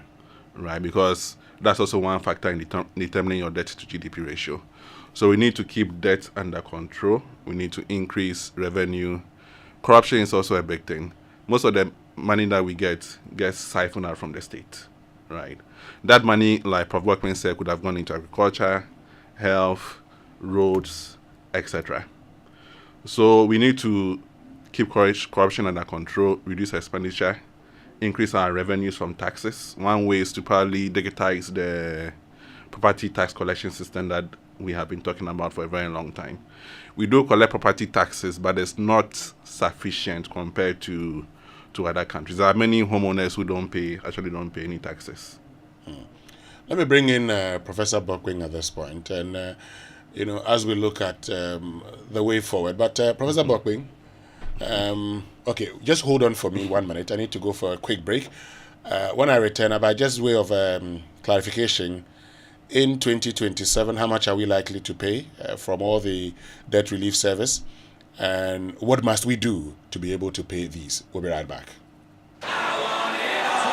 Manchester City are the Premier League champions again. When it's football you want, get it all on DSTV. All the leagues, all the cups, all the matches live. Because when it comes to football, we've got it all day, all night. No matter what package you're on, you're always going to get football on DSTV, your home of entertainment. Life transforming messages, anointed ministrations, uplifting praise and worship. Experience God's presence and power at Greater Works 2024. Speakers: Pastor Matthew Ashimolowo, Bishop Tudor Bismarck, Bishop Mike Okonkwo, and host Pastor Mensa Otabil. Date: Monday 29th July to Friday 2nd August. Morning sessions from Tuesday 30th July to Friday 2nd August. Time: 9 a.m. Evening sessions. Time: 5 p.m. each night. Venue: ICGC Christ Temple East. Special song ministration by Nathaniel Bassi. Also ministering ICGC choirs and worship leaders. Each evening will end with a praise jam session, which will climax on Friday with extended praise night. Buses will be available at vantage points across the city to bring you to Christ Temple East and back. Visit gwcentral.org and our social media handles for more details. See you there. It's coming down. It's coming down. It's coming down. It's coming down. Name is Acrobato. I like my mind peace. That's why I go get my Bampo insurance from Holland Life. Just yesterday, my Abushua Penny asked everybody to pay 1,000 Ghana cedis for Penny funeral. But Masa, Nukureni, and Mosobekora. My Bambo helped me cover cost of funeral and any disability cost by paying 2 Ghana cedis per Bushumibia. A simple crowd. Yes, with as little as 2 Ghana cedis, you too can have peace of mind about cost of injury and funeral by simply registering with Mibambo Insurance from Holland Life. Just dial *269# on MTN or Telecel and follow the prompts. It's really that simple. Enjoy peace of mind today, knowing your tomorrow is covered. Mibambo Insurance, made for you.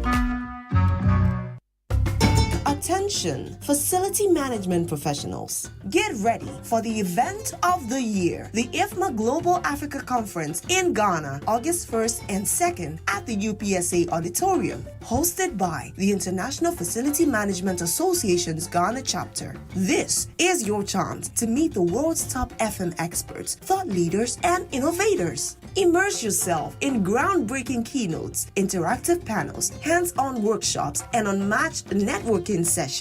Explore the future of facility management in Africa's booming built environments. Don't miss out on the epic gathering of minds and ideas. The IFMA Global Africa Conference, August 1st and 2nd at the UPSA Auditorium. Be there. Proudly sponsored by Fides Group. To register or to sponsor, please call 0558 368 544.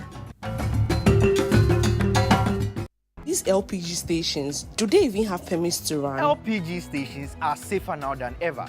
We are duly licensed and fully regulated by the National Petroleum Authority, with full support from the Ghana Fire Service, Ghana Standards Authority, Factory Inspectorate, as well as the EPA. So why worry? Is it true that these LPG stations are really owned by Ghanaians? Oh yes.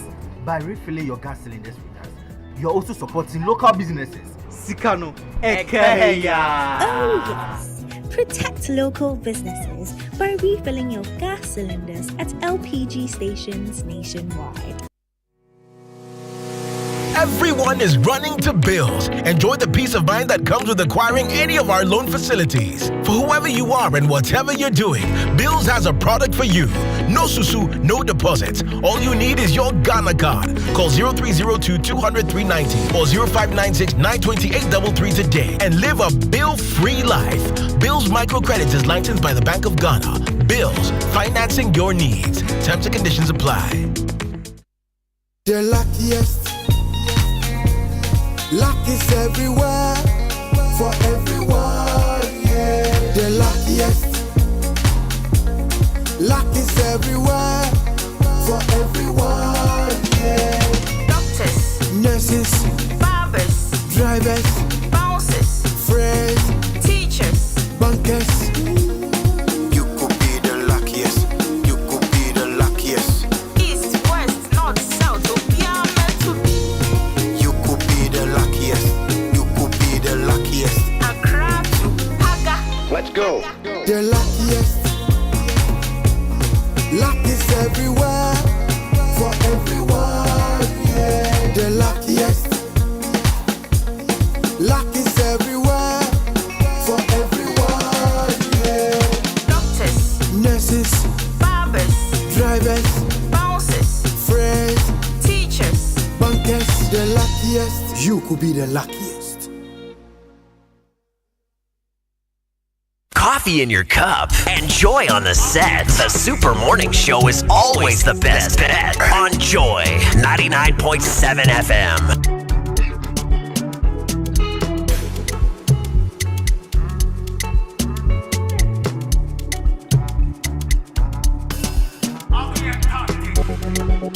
Right, you're welcome back. The conversation is so fascinating. I mean, the way it is making us think is how you hope that the government is thinking. Or they've already thought already. Well, you would hope. Yes. But if they think like this, maybe we wouldn't even be in this situation. Well, right? that's also interesting. Anyway, there's lots more to come as our conversation continues about what is to become of the next person who forms a government in this republic, and the debt that will burden that person and his or her government. How much more money should we be raising every year to pay our debt? Exactly. Where should that money come from? What should we sacrifice for that? You know, all of these questions to be answered in our conversation. Stay with us for it. But first, listen, have you heard the latest from MTN? No? Okay, well, listen, between now, in fact, for the foreseeable future, if you love MTN's Free After One, then prepare for the upgraded experience. That is MTN Free After One Extra. Here's what the Extra is about. With MTN Free After One Extra, you can talk for 1 whole hour uninterrupted while paying for only the first minute of every 10 minutes you talk, which means for every 10 minutes you talk within the hour, you only pay for the first minute, and you get to talk for 60 minutes straight with no interruptions. If you like what you hear, then, well, and that's not even enough, because you also get 70 megabytes of data for free after your first call. So you see, now is the time to talk extra with all the people you love. To subscribe to MTN Free After One Extra, just dial star 550 hash. That's star 550 hash and follow the prompts. Now, Core Event Solutions and MGA Consulting, in partnership with the Chartered Institute of Marketing Ghana, brings you the National Sales Leaders Conference. On the theme, Sales Unleashed, the role of sales in sustained organizational revenue growth and economic development. The event is scheduled to take place from the 14th to 15th of August 2024 at the Accra International Conference Center, AICC, and this is 9 a.m. every day, happening live. The special guest of honor is the Honorable Minister responsible for Finance, Honorable Dr. Mohammed Amin Adam. The National Sales Leaders Conference will focus on sales innovation, revenue growth, sustainable sales strategies, and sales leadership. It is specially created for sales leaders to make a transformative impact. For more information, call or WhatsApp it on 0502 711070 or visit nslcaccra.org to register. Be part of the conversation on the 15th and 14th at AICC for the conference organized by Sales Leaders for Sales Leaders. NSLC is supported by Telcel and Star Oil. Now, did you know that all the 41 LPG companies and the 800 stations across the country are 100% built and operated by indigenous Ghanaians? Well, when you refill your cylinder with us, you support the growth of indigenous businesses and create more jobs. They create about 10,000 jobs. But that's not the only reason why you should choose us. Our LPG distribution system offers unbeatable value, allowing you to buy any amount of the product and in whichever quantities you need, making it incredibly pocket-friendly. Worried about being cheated? With us, you can watch Feely as your cylinder gets filled. Plus, we have weighing scales at every station so you can double-check the weight of the quantity filled. Now that's trust, accountability, and transparency guaranteed. Switch to LPG for your car, especially if you drive a taxi. It's environmentally friendly, helping protect our precious ecosystem. Go green with LPG and make a difference. Remember, when the last tree dies, the last man dies. Refill your LPG cylinder at your nearest gas station and help save our forest and environment. Let's protect Ghana for this generation and the next generation. LPG Marketing Companies Association of Ghana, your affordable, pocket-friendly, trustworthy, and eco-friendly choice. Now, if you're looking for some good discounts on sanitary ware and tiles, then rush to Kimo Home for their crazy summer sale with discounts up to 50% on over 200 products. Their promo ends on the 31st of July. That's today. Okay, so your last day to take take advantage of this opportunity. Go visit their showroom on Spintex Road near Manet Junction, or call them on 0244 33 4947. All right, Churchill, take it away. Great. And so let's get to, this morning we're joined by Professor Likplimi Agboyo, who's Professor of Finance at the University of Ghana Business School. We also have Professor Godfrey Bokbing, also Professor of Finance at the University of Ghana Business School, helping us to understand, the impact of, the resumption of debt servicing in 2027 on the Ghanaian economy. Professor Bokbing, before we get into how much we must raise annually by 2027 so we'll be able to settle all of these, it's also important to understand how wastage has played a role in where we are and how curbing wastage could also be a solution. Tell us about that. Okay, thank you. And I think that is that's the heart of the whole issue, right? So I want to approach it this way. Since 1993, under the Fourth Republic, if you look at the data, you will see astronomical increase in governance costs.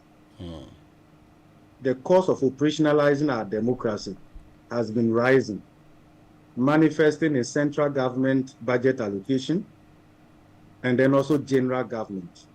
Those costs are not productivity enhancing. So since 1993, that is the part that has been increasing. So you see government size increasing. ministries, departments, agencies. Then you also see quasi-government institutions, the size increasing, all of that imposing fiscal costs on the taxpayer. When we are done accounting for our governance cost, then it leaves very little for growth enhancing spending, especially in the areas of capex. So if there's any future Ghana wants to discuss, then we should be looking at how do we cut down on wasteful spending, restrict the rise in governance costs, so that you're able to free up space for growth enhancing spending. Winston, from 2010 coming, if you see the level of borrowing we have been doing, and you see the divergence between how much of that goes into investment, capex, and how much goes into recurrent expenditure, the gap is wide. And that is why we've done so much borrowing, but very little to show for. And that is why we say that in finance, it's not committed a sin by borrowing.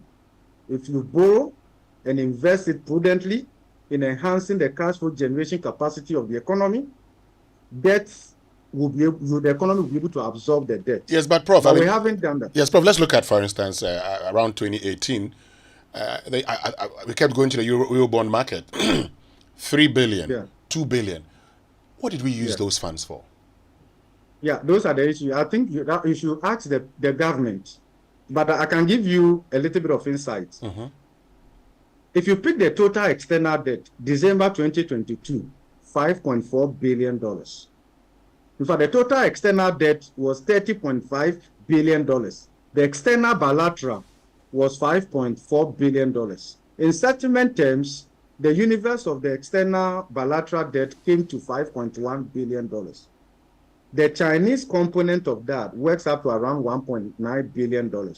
But you see why the Chinese initially were not okay with restructuring their debt? Because it has underlying assets. So the bilateral and then the multilateral, sometimes the transparency and all of that, great. But the Euro bonds that we have taken, as at December 2022, we were talking about around $14.6 billion. In settlement terms, the universe of the eligible bonds came up to $13.1 billion.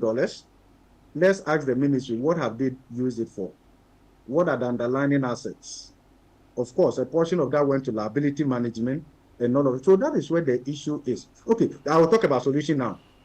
Winston. Yes. The next administration, there's only one way out. A credible leadership on the table. Lean government, right? Least cost approach to governance. I would propose no government formed from 2025 should have more than 40 ministers. If they cannot govern with that number, they should resign. Okay. We have to progressively shrink governance costs and cut wastefulness in order to create space. The space we need to create it. It will not be stored on us from external parties. It is not coming from the IMF. If you look, it won't come from the World Bank. It will come from our donor partners, even though Ghana is a donor darling country. Forget about that, because donor inflows has been coming down, quite volatile, not reliable. Check the 2024 budget. Out of the total grant promised us, how much has come? So you can't really develop a strategy based on that. So, and we have to do so progressively. Then we have to create a fiscal space. Then also, whilst we are talking about generating more revenue, Winston, this is my position. Quite a sizable portion of our economy is not taxable. It's not taxable. We have not grown a taxable economy, right? In the first place, to talk about tax to GDP ratio being this, you know what the current data tells us? Approximately 42% of this economy is contributing approximately 86% of the tax revenue. That's what we are doing. In fact, almost 58% or so, a bigger portion of the economy is contributing just around 14%.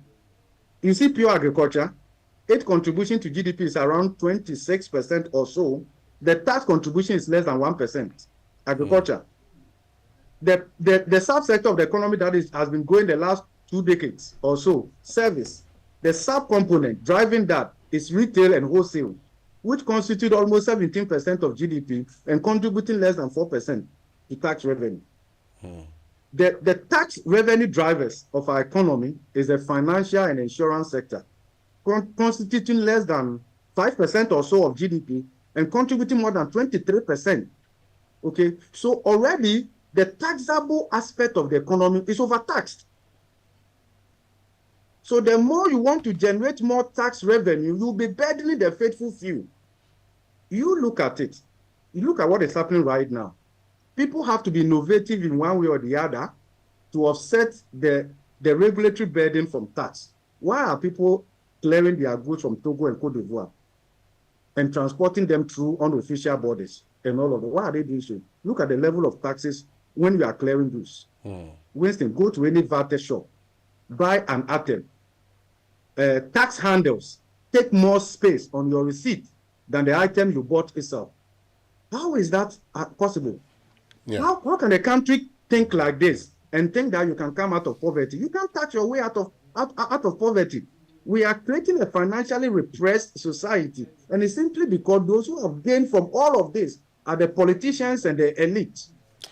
That's what is happening. So, Prof, I mean, in monetary terms, for instance, how much must we raise? I mean, the Minister of Finance talks about hints of a sinking fund.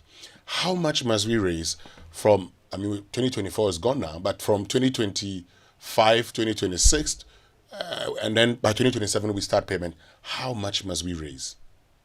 Okay, thank you very much. What has been sold to us over the years is that our underdevelopment is simply because we have not raised enough revenue. Winston, this morning, that is a lie. That is not true. If you relate Ghana's tax to GDP ratio to Malaysia, Singapore, right, South Korea, the marginality is not budget breaking. It's not. Even when we have not generated enough tax revenue, Winston, it has not constrained our government from spending the way they have to spend.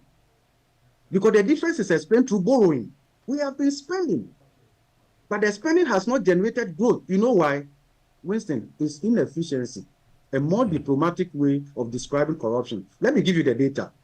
From the Auditor General's report, compared also by ASEP and Imani, between 2012 and 2021, approximately 80% of big-ticket government procurement did not go through competitive tendering. They were done through restricted and sole source. So the point that I'm making is that expenditure efficiency, Winston, is where we need to focus more of our attention.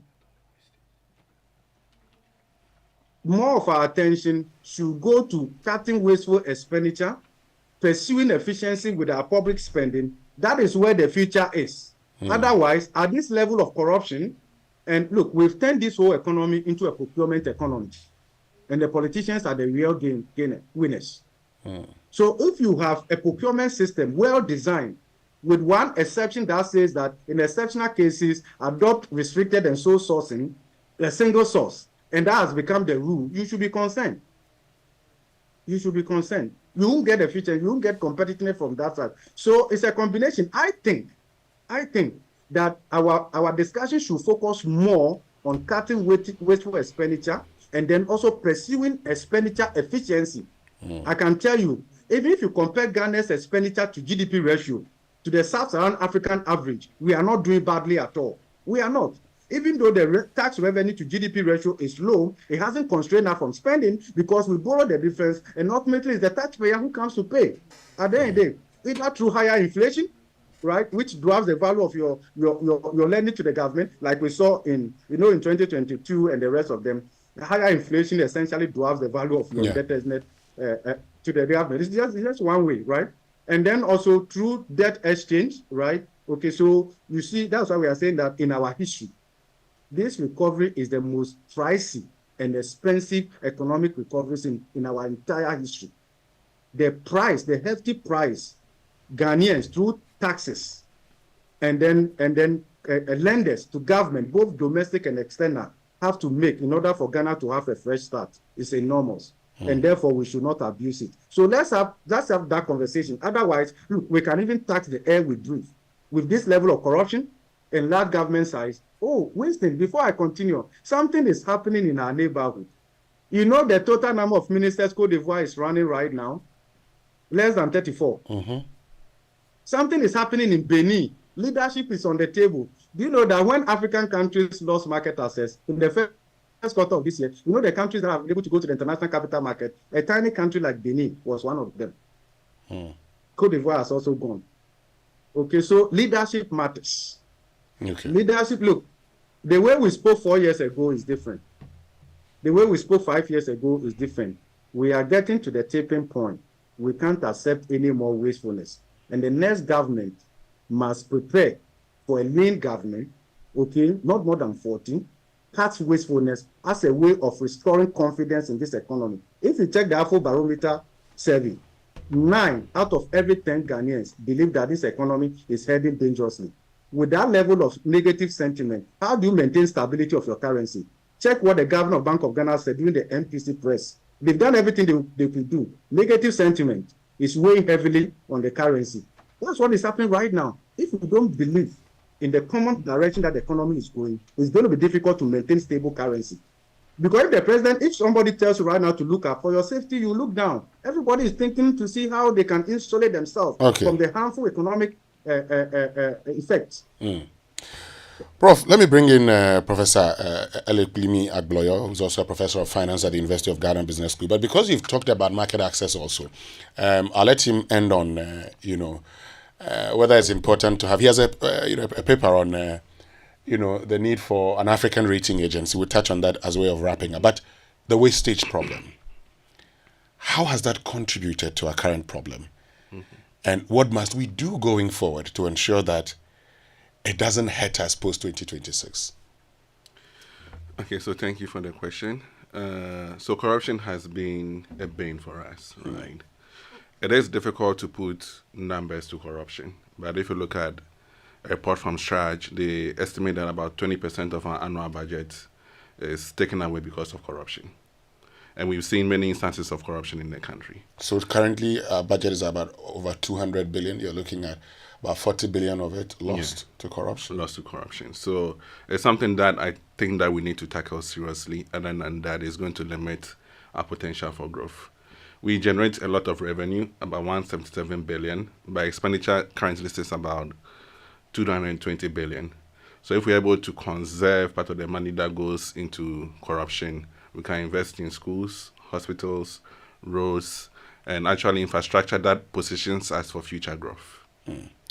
But how about market access? It's something we've talked about. And, because you have been studying, the rating agencies and also the whole conversation about Africa having its own rating agency. First of all, would you say that the rating agencies, as in the Moody's, the S&Ps, and the Fitch, have been biased towards us? The answer is yes and no. That's a professor's response. Okay, break it down. So we, together with a couple of colleagues, Leah Pan at the University of Curtin, Richard Junfor, also at Curtin University, and then Dennis Safwa. He's at Niagara University in Canada. We looked at the credit rating agencies and their impact on Africa. So basically, when we say credit ratings, we are looking at, it's a letter grade, right? So if you are rated, for example, AAA, that's the best quality. The US used to be AAA rated. It's currently, I think, AA. Now, if you are rated, for example, C, it means that your credit rating is not very good. It's just like the way we write exams. If you get an A, it's excellent. If you get a B, C, D, F is poor, right? So that's how the credit ratings work. And those credit ratings are a judgment on your credit quality. So like I said earlier, if you're rated A, it means you're very good. If you're rated C or D, it means that your credit quality is poor. So basically, we use machine learning to predict credit ratings of countries across the world. We looked at 132 economies globally from 2000 to 2023. And what we sought to do was to find out if there's a bias against African countries. And this call or arguments of a bias against African countries became very pronounced during COVID-19 and the Russia-Ukraine war. And there was a report from UNDP that stated that African countries could save $75 billion annually if they received fair credit ratings. Okay. And that's huge. $75 billion annually is a significant amount. So we thought that was an interesting question to investigate, to actually see if really these credit rating agencies are biased against us. So African governments have been arguing for a long time that our ratings do not reflect our risk, i.e., we are paying more in terms of interest costs than we should, because our credit ratings are actually worse than they should be. And then the credit rating agencies also argue that no, your ratings are based on your level of risk, your political economy, your corruption, your infrastructure investments, etc. So they argue that they are not biased against us. So we used machine learning to investigate if there's a bias or not. And what we saw when we took the full sample, all countries in the world, when you look at the top 25 predictors of credit ratings, Africa was not there. And Africa should not be there because your region or geography, whether you are in Ghana, the US, Canada, Australia, or South Africa, your location should not have any predictive power in terms of explaining your ratings, because it shouldn't matter. Okay. What should really matter, like our vice president said, is your fundamentals, your economic fundamentals. If your economy is strong, that should drive or push your ratings higher. If your economy is weak, that would reduce your credit ratings. So within the first 25 predictors, we didn't see Africa as a predictor. But then we decided to do something interesting, right? Because this sample included 132 countries across the world. But they had in there only 26 African countries. So we decided to do a random sampling where we took 26 African countries, which were other African countries we had. And then we randomly selected 26 non-African countries so that you can match, you have a match. There's no underrepresentation of African countries or overrepresentation of non-African countries in the sample. So we took the 26 African countries and then randomly selected 26 non-African countries. Now, when we did that, something interesting came out. Now, Africa was the number 3 predictor of credit ratings. Okay. And that should not be the case, right? Why shouldn't that be the case?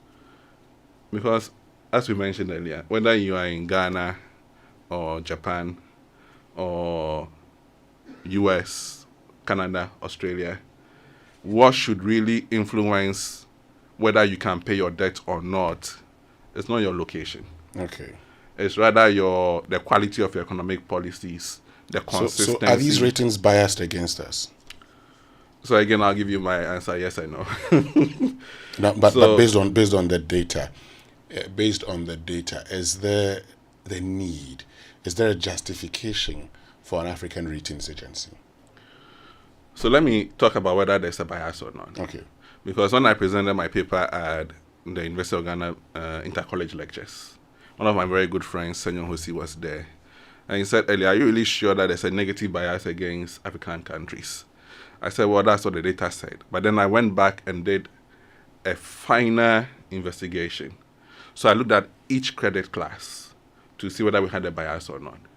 Now, what emerges is quite interesting. So when you are in the lower credit quality class, right, they have actually been more good to us than they should be. There's a positive bias. Okay. So if our rating should have been D, they're actually rating us, for example, as C. Okay. Which means they're actually being positive, right? And again, you can see that from the way our credit quality deteriorated very quickly. Within a space of 2 years, we're in selective default. Yeah. Okay, so they have actually been more positive than they should when your credit rating is actually bad or you're in the low credit rating category. On the other hand, when your credit quality is actually very high, they are not giving us the credit we deserve. So countries that should be rated, for example, A, are being rated B. So in the upper credit quality class, there's a negative bias. Okay. But in the lower credit quality class, where Ghana is, they're actually being good to us. There's a positive bias there. Okay. But of course, once you get into the lower class, you want to be careful, because if you get to default status, there's a lot of pressure on the economy. Yeah. So you can, but also up there, it should be helping to actually get better. But this is it for me. So is there a justification for an African credit rating agency? So this is how I see it. Whether there's a bias or not, positive or negative, I think that having an African credit rating agency or a Ghanaian credit rating agency actually helps, right? It helps to develop our local financial sector, because currently very few obligors or borrowers in Ghana are rated, right? And one of the reasons is that the credit ratings are actually very expensive. So a lot of companies in Ghana, most of Africa, are not rated. So if we had an African or a Ghanaian credit rating agency that was quite affordable, that makes it easier for companies to have market access, to be able to issue debt and to borrow and to grow their companies. So I think that it's not about whether there's a bias or not. That is an important conversation. If there's a bias negatively against you, it means that investors will sell your bonds. When they sell your bonds, your bond prices will fall. When your bond prices fall, your yield or interest rate will increase, so borrowing cost becomes more expensive. Investors begin to flee your country. So we call it capital flight. They begin to sell their investments, leave your country. That causes your currency to depreciate. Once your currency is depreciating, it can lead to a banking crisis, like we saw in Ghana, and a full-blown economic crisis. So that conversation is important. Like the UNDP estimated, if there's a negative bias, it can cost us about $75 billion annually. But I think that beyond that, we should look at having more entities rated and giving these companies the ability to actually borrow. And it's not just about companies. The Vice President mentioned credit scoring. It's the same system, right? Using machine learning, we can predict what the credit score of a borrower should be, and that will allow Ghanaians to actually be able to borrow and invest. Great. Thank you very, very much, Professor Ali Plimi Agboya, who is Professor of Finance at the University of Ghana Business School. And a big thank you to you also, Professor Godfrey Bokbing, also Professor of Finance at the University of Ghana Business School. It's been great having you two join us. The conversations would continue. We definitely would have this conversation again, but stay with us. We'll be right back after these messages. Joy 99.7 FM. Manchester City are the Premier League champions again. When it's football you want, get it all on DSTV. All the leagues, all the cups, all the matches live. Because when it comes to football, we've got it all day, all night. No matter what package you're on, you're always going to get football on DSTV, your home of entertainment. Hello? Kwame, Charlie, who game no best start you. Obiawa, Salah de Namnaba, Alan de Sukra, chill drinks no. Sakadie, or Chile one corner, the show Simenu, Vibe Nkwa, na Vinny Junior de, Cecia no bow. Masa, Yen Tamnabra. All your best football friends are waiting for you to join them for a thrilling football season on Go TV. Get Go TV Max now to enjoy La Liga, Serie A, Europa League, and more for only 140 Ghana cedis per month. Reconnect today, dial *759# and get all the action. Go TV, love it. These LPG stations, do they even have permits to run? LPG stations are safer now than ever. We are duly licensed and fully regulated by the National Petroleum Authority, with full support from the Ghana Fire Service, Ghana Standards Authority, Factory Inspectorate, as well as the EPA. So why worry? Is it true that these LPG stations are really owned by Ghanaians? Oh yes. By refilling your gas cylinders with us, you're also supporting local businesses. Sikano Ekeya. Oh yes. Protect local businesses by refilling your gas cylinders at LPG stations nationwide. Exciting times indeed. No need to stress about always using your laptops or desktops to get news on your favorite news portal, myjoyonline.com. Life becomes easy with joy. We've got you covered. Simply go to your app store on your mobile phone and download our new My Joy Online app, conveniently designed to enhance your reading experience. Watch and listen to your favorite MGO shows and stay updated with our political, entertainment, sports, business, lifestyle, and research stories. Joy News, independent, fearless, and credible.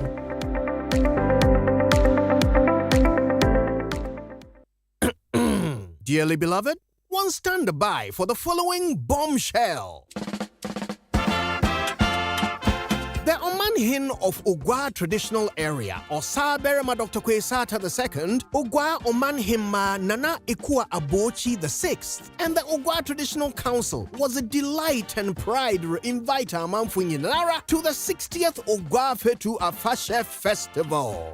Nyaminchaze, the landmark celebration coincide with the 25th anniversary of Osaberema coronation. Inti Wakaya double celebration. Nanchawara Yahweh de Fetu Afashezi, or you're not just the biggest festival in Ghana, or Sanso was the second biggest carnival in the world. Onuntina, the whole world redescend upon Cape Coast for an action-packed, exciting, Niger-centric 8-day celebration from the 1st Kepim the 8th of September 2024. Madofo Mamin just to highlights. Theme near celebrating the city of first, our people, our future. Special guest of honor here, Otumfo Osei Tutu II.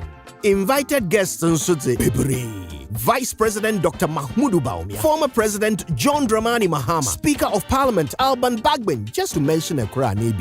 Now events is the main start to a himfa. Homecoming Carnival, Akom Night, Bakatay Regatta, Food Fair, Youth Colloquium, Orange Friday, Ghana Music Festival, and Sana Traditional Deba Nankasa. Yabosya Himfu na ya celebrating and 7 spectacular Asafo companies through the streets of Way. Information in area available online. Inti Kanaka Shishe, Ogwa Fetu Afashe, or social media. Now following for info and updates. Aye. Munya, them menu of merrymaking, them buffet of bashment, them cornucopia of cultural conviviality is it. May allow ma on happen without you at it. May yenshia wa Cape Coast, the city of first, for the 60th Ogwa Fetu Afashe Eye. Now this year the hashtag Afashe Go B. The luckiest Star 712 hash. luck is everywhere for everyone, yeah. Welcome and now for a daily star 712 hash and found no regrets. A side comma investors are a striking gold. A comma health workers are a diagnosing luck with precision. A side comma that tough guy who couldn't hold back his tears. Say a comma passionate fan or also entering containing a joy. After to the seamstresser or turning a hard end stitches into a bundle of happiness. And now a comma if you say your next big win is right here. Star 712 hash. Luck is everywhere. Dial star 712 hash and join the luckiest winning celebration. From the 1st of July 2024, dial star 712 hash to keep buying tickets as a group, individual, or even as a community. Win loads of cash and prizes in the community draw or go for the grand draw on the 30th of November 2024. Unlock your luck with star 712 hash. Join the winning streak now. The luckiest Star 712 hash. luck is everywhere for everyone, yeah. The luckiest. It's the most action-packed breakfast show in town. The hottest music, the best giveaways, the great interviews, and all the laughter and fun you can imagine. Don't miss the Super Morning Show on Joy 99.7 FM. It's the best breakfast show in town. All right, welcome back. It's 9:37 and Apsu is in the house. Yeah, action. That's action, right. Action Action. Daniel Intiamwamafo joins us now. Daniel happens to be the deputy convener for Apsu 2004. Daniel, wow, you're an old man. 2004. So that means 20 years ago. Yeah, exactly. You left Yeah. St. Augustine's St. College. Augustine's College, That yeah. was still 10 years after I did. So if okay. you are an old man, then me, I'm an ancestor. You are a senior. Yes, indeed. All right. So 20 years ago, Yeah. you guys walked out of the gates, and became the men that you are today. Yeah. And you're going back to do something special to reignite the Augustinian spirit. Tell us about it. All right. Thank you very much, Senior Apsu. It's a tradition. And I'm sure at your time when you were 20 years old, you had the same event. So as a tradition, I think when you complete St. Augustine's College, after 20 years, you need to go back and give it back to the school. So for us, 2004 year group, I think this is our year and this is our time that we are turning 20 years after we left the shores of the Gulf of Guinea, The And only therefore- beach resort college in Ghana. Exactly, exactly. So that's what all this while we've been planning for, and I think we have just 2 more days to make this event happen. Right. Tell us about the event. What will be happening during this return? All right. So this 20th anniversary for the 2004 year group will be slated or is slated from 2nd to 4th of August. This coming weekend. This coming weekend. Friday to This Sunday. coming Friday to Sunday. And we have a whole lot of activities fully really packed for the event. So in fact, the events are fully packed in the weekend. So we are expecting a very fruitful event. And I thought you were going to tell us what the events are. all right. Okay. So I think on Friday, 9 a.m. to 12 p.m. will be registration and morning refreshment. Drinks and some small chops as you register and reconnect with old mates.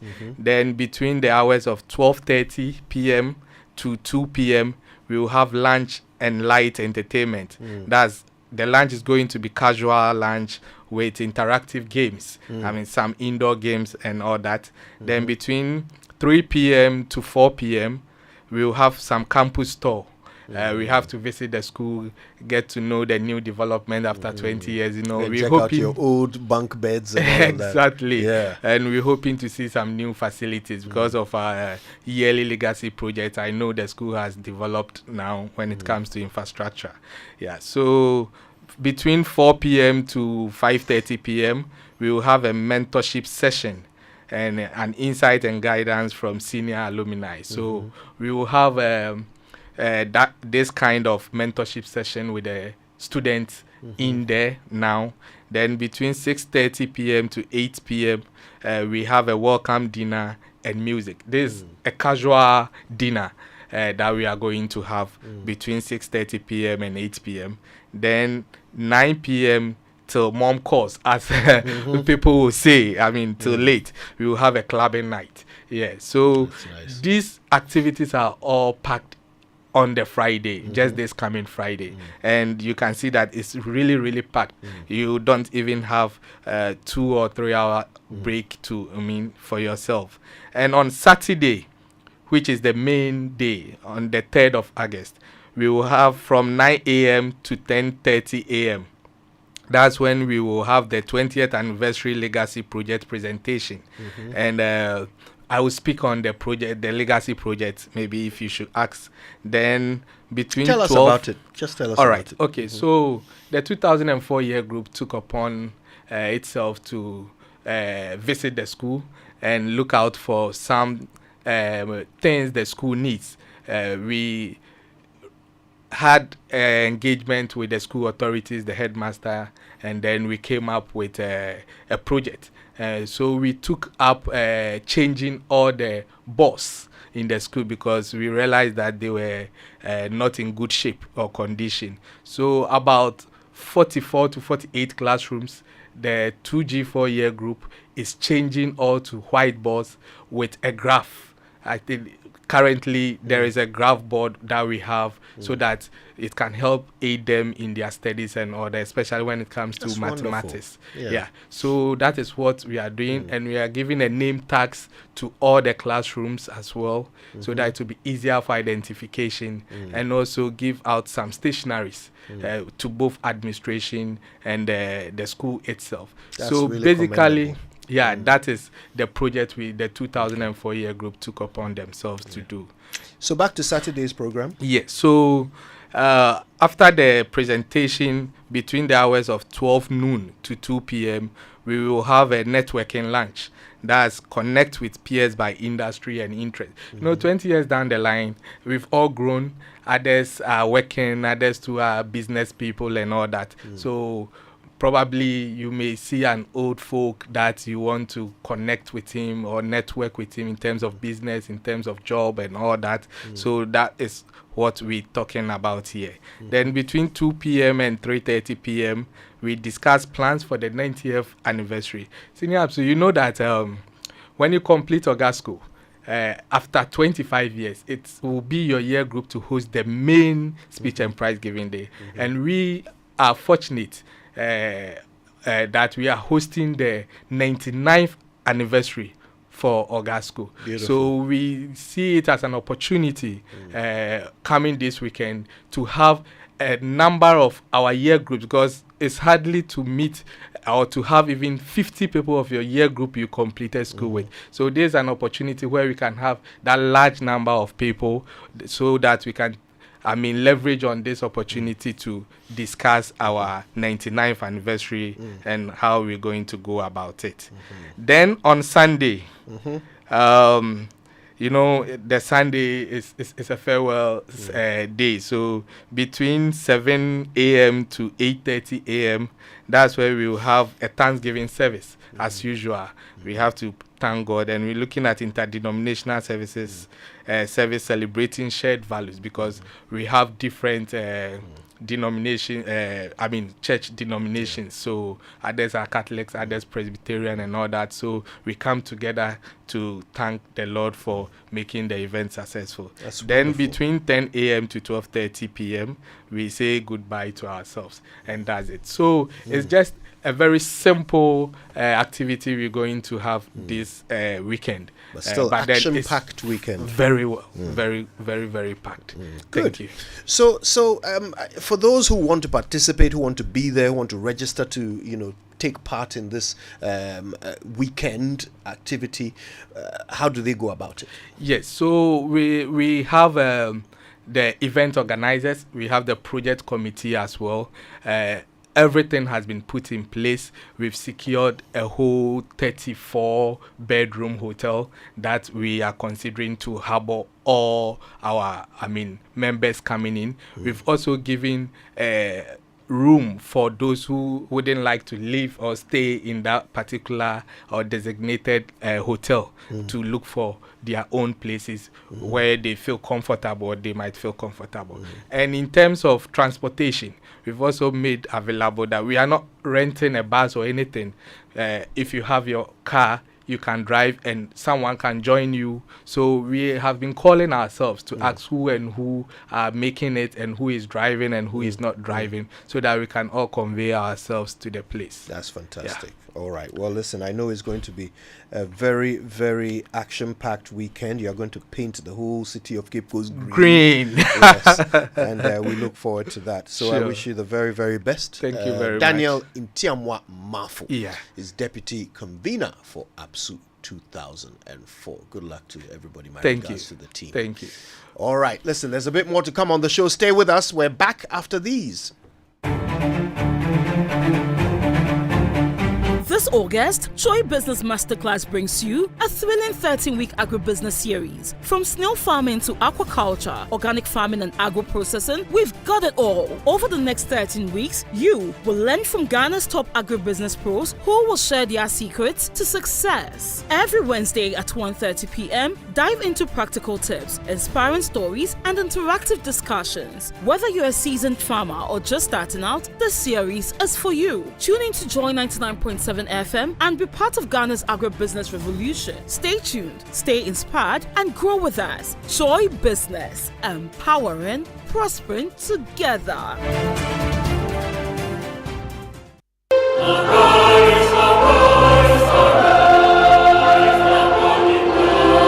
Arise, arise, arise. Laboni, arise. Losa, arise. Arise, let's celebrate 75 years of academic excellence and empowerment. Join us as we launch our 75th anniversary celebration and the unveiling of the logo. To kickstart the anniversary, the date is 1st August 2024. Time is 4 p.m. prompt. The venue is the National Theatre. We are calling all Losa members across the globe. Come, let's connect, interact, and reminisce from the past. Network and build connections for the future as we put our alma mater beyond the skies. Media partner Joy FM, La Bosco, Wogbe, Lagbe.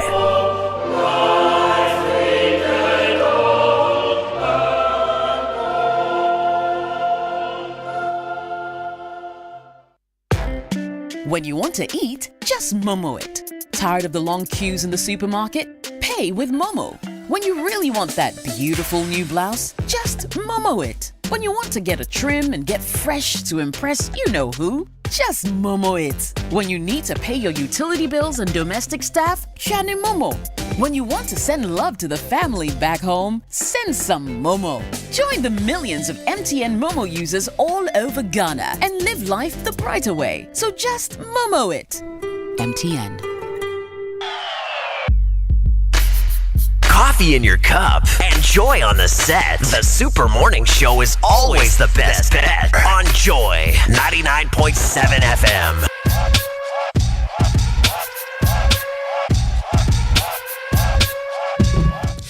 That's right. Get low, bus. You're welcome back. It's a Super Morning Show on Joy. And listen, just before we go, a couple of reminders of important things to do with your money.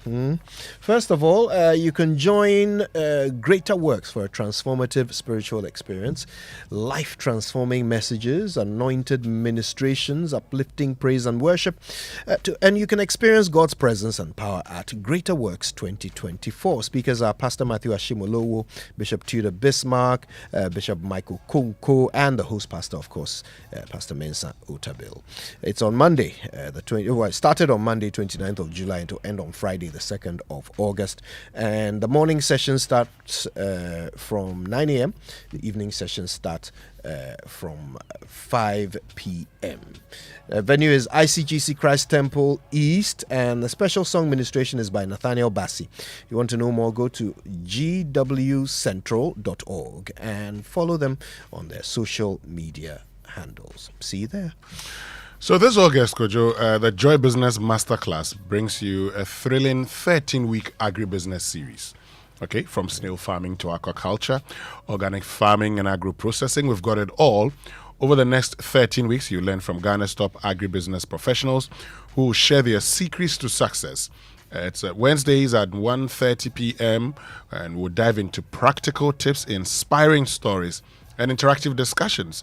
So whether you're a seasoned farmer, you're just starting out like you want to do, Kojo, this is a series for you. Tune into Joy 99.7 FM and be part of Ghana's agribusiness revolution. Stay tuned, stay inspired, and grow with us. Joy Business, empowering, prospering together.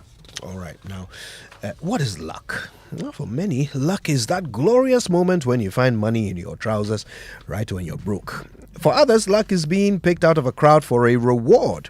Well, for the guys at the luckiest, luck is a life-changing event, and they believe everyone deserves a shot at it.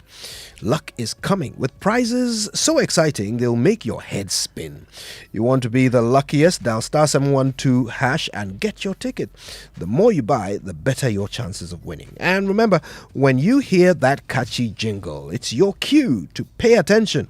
It could be your lucky day. Luck is on its way to you and your community. So stay sharp. The luckiest. Luck is everywhere.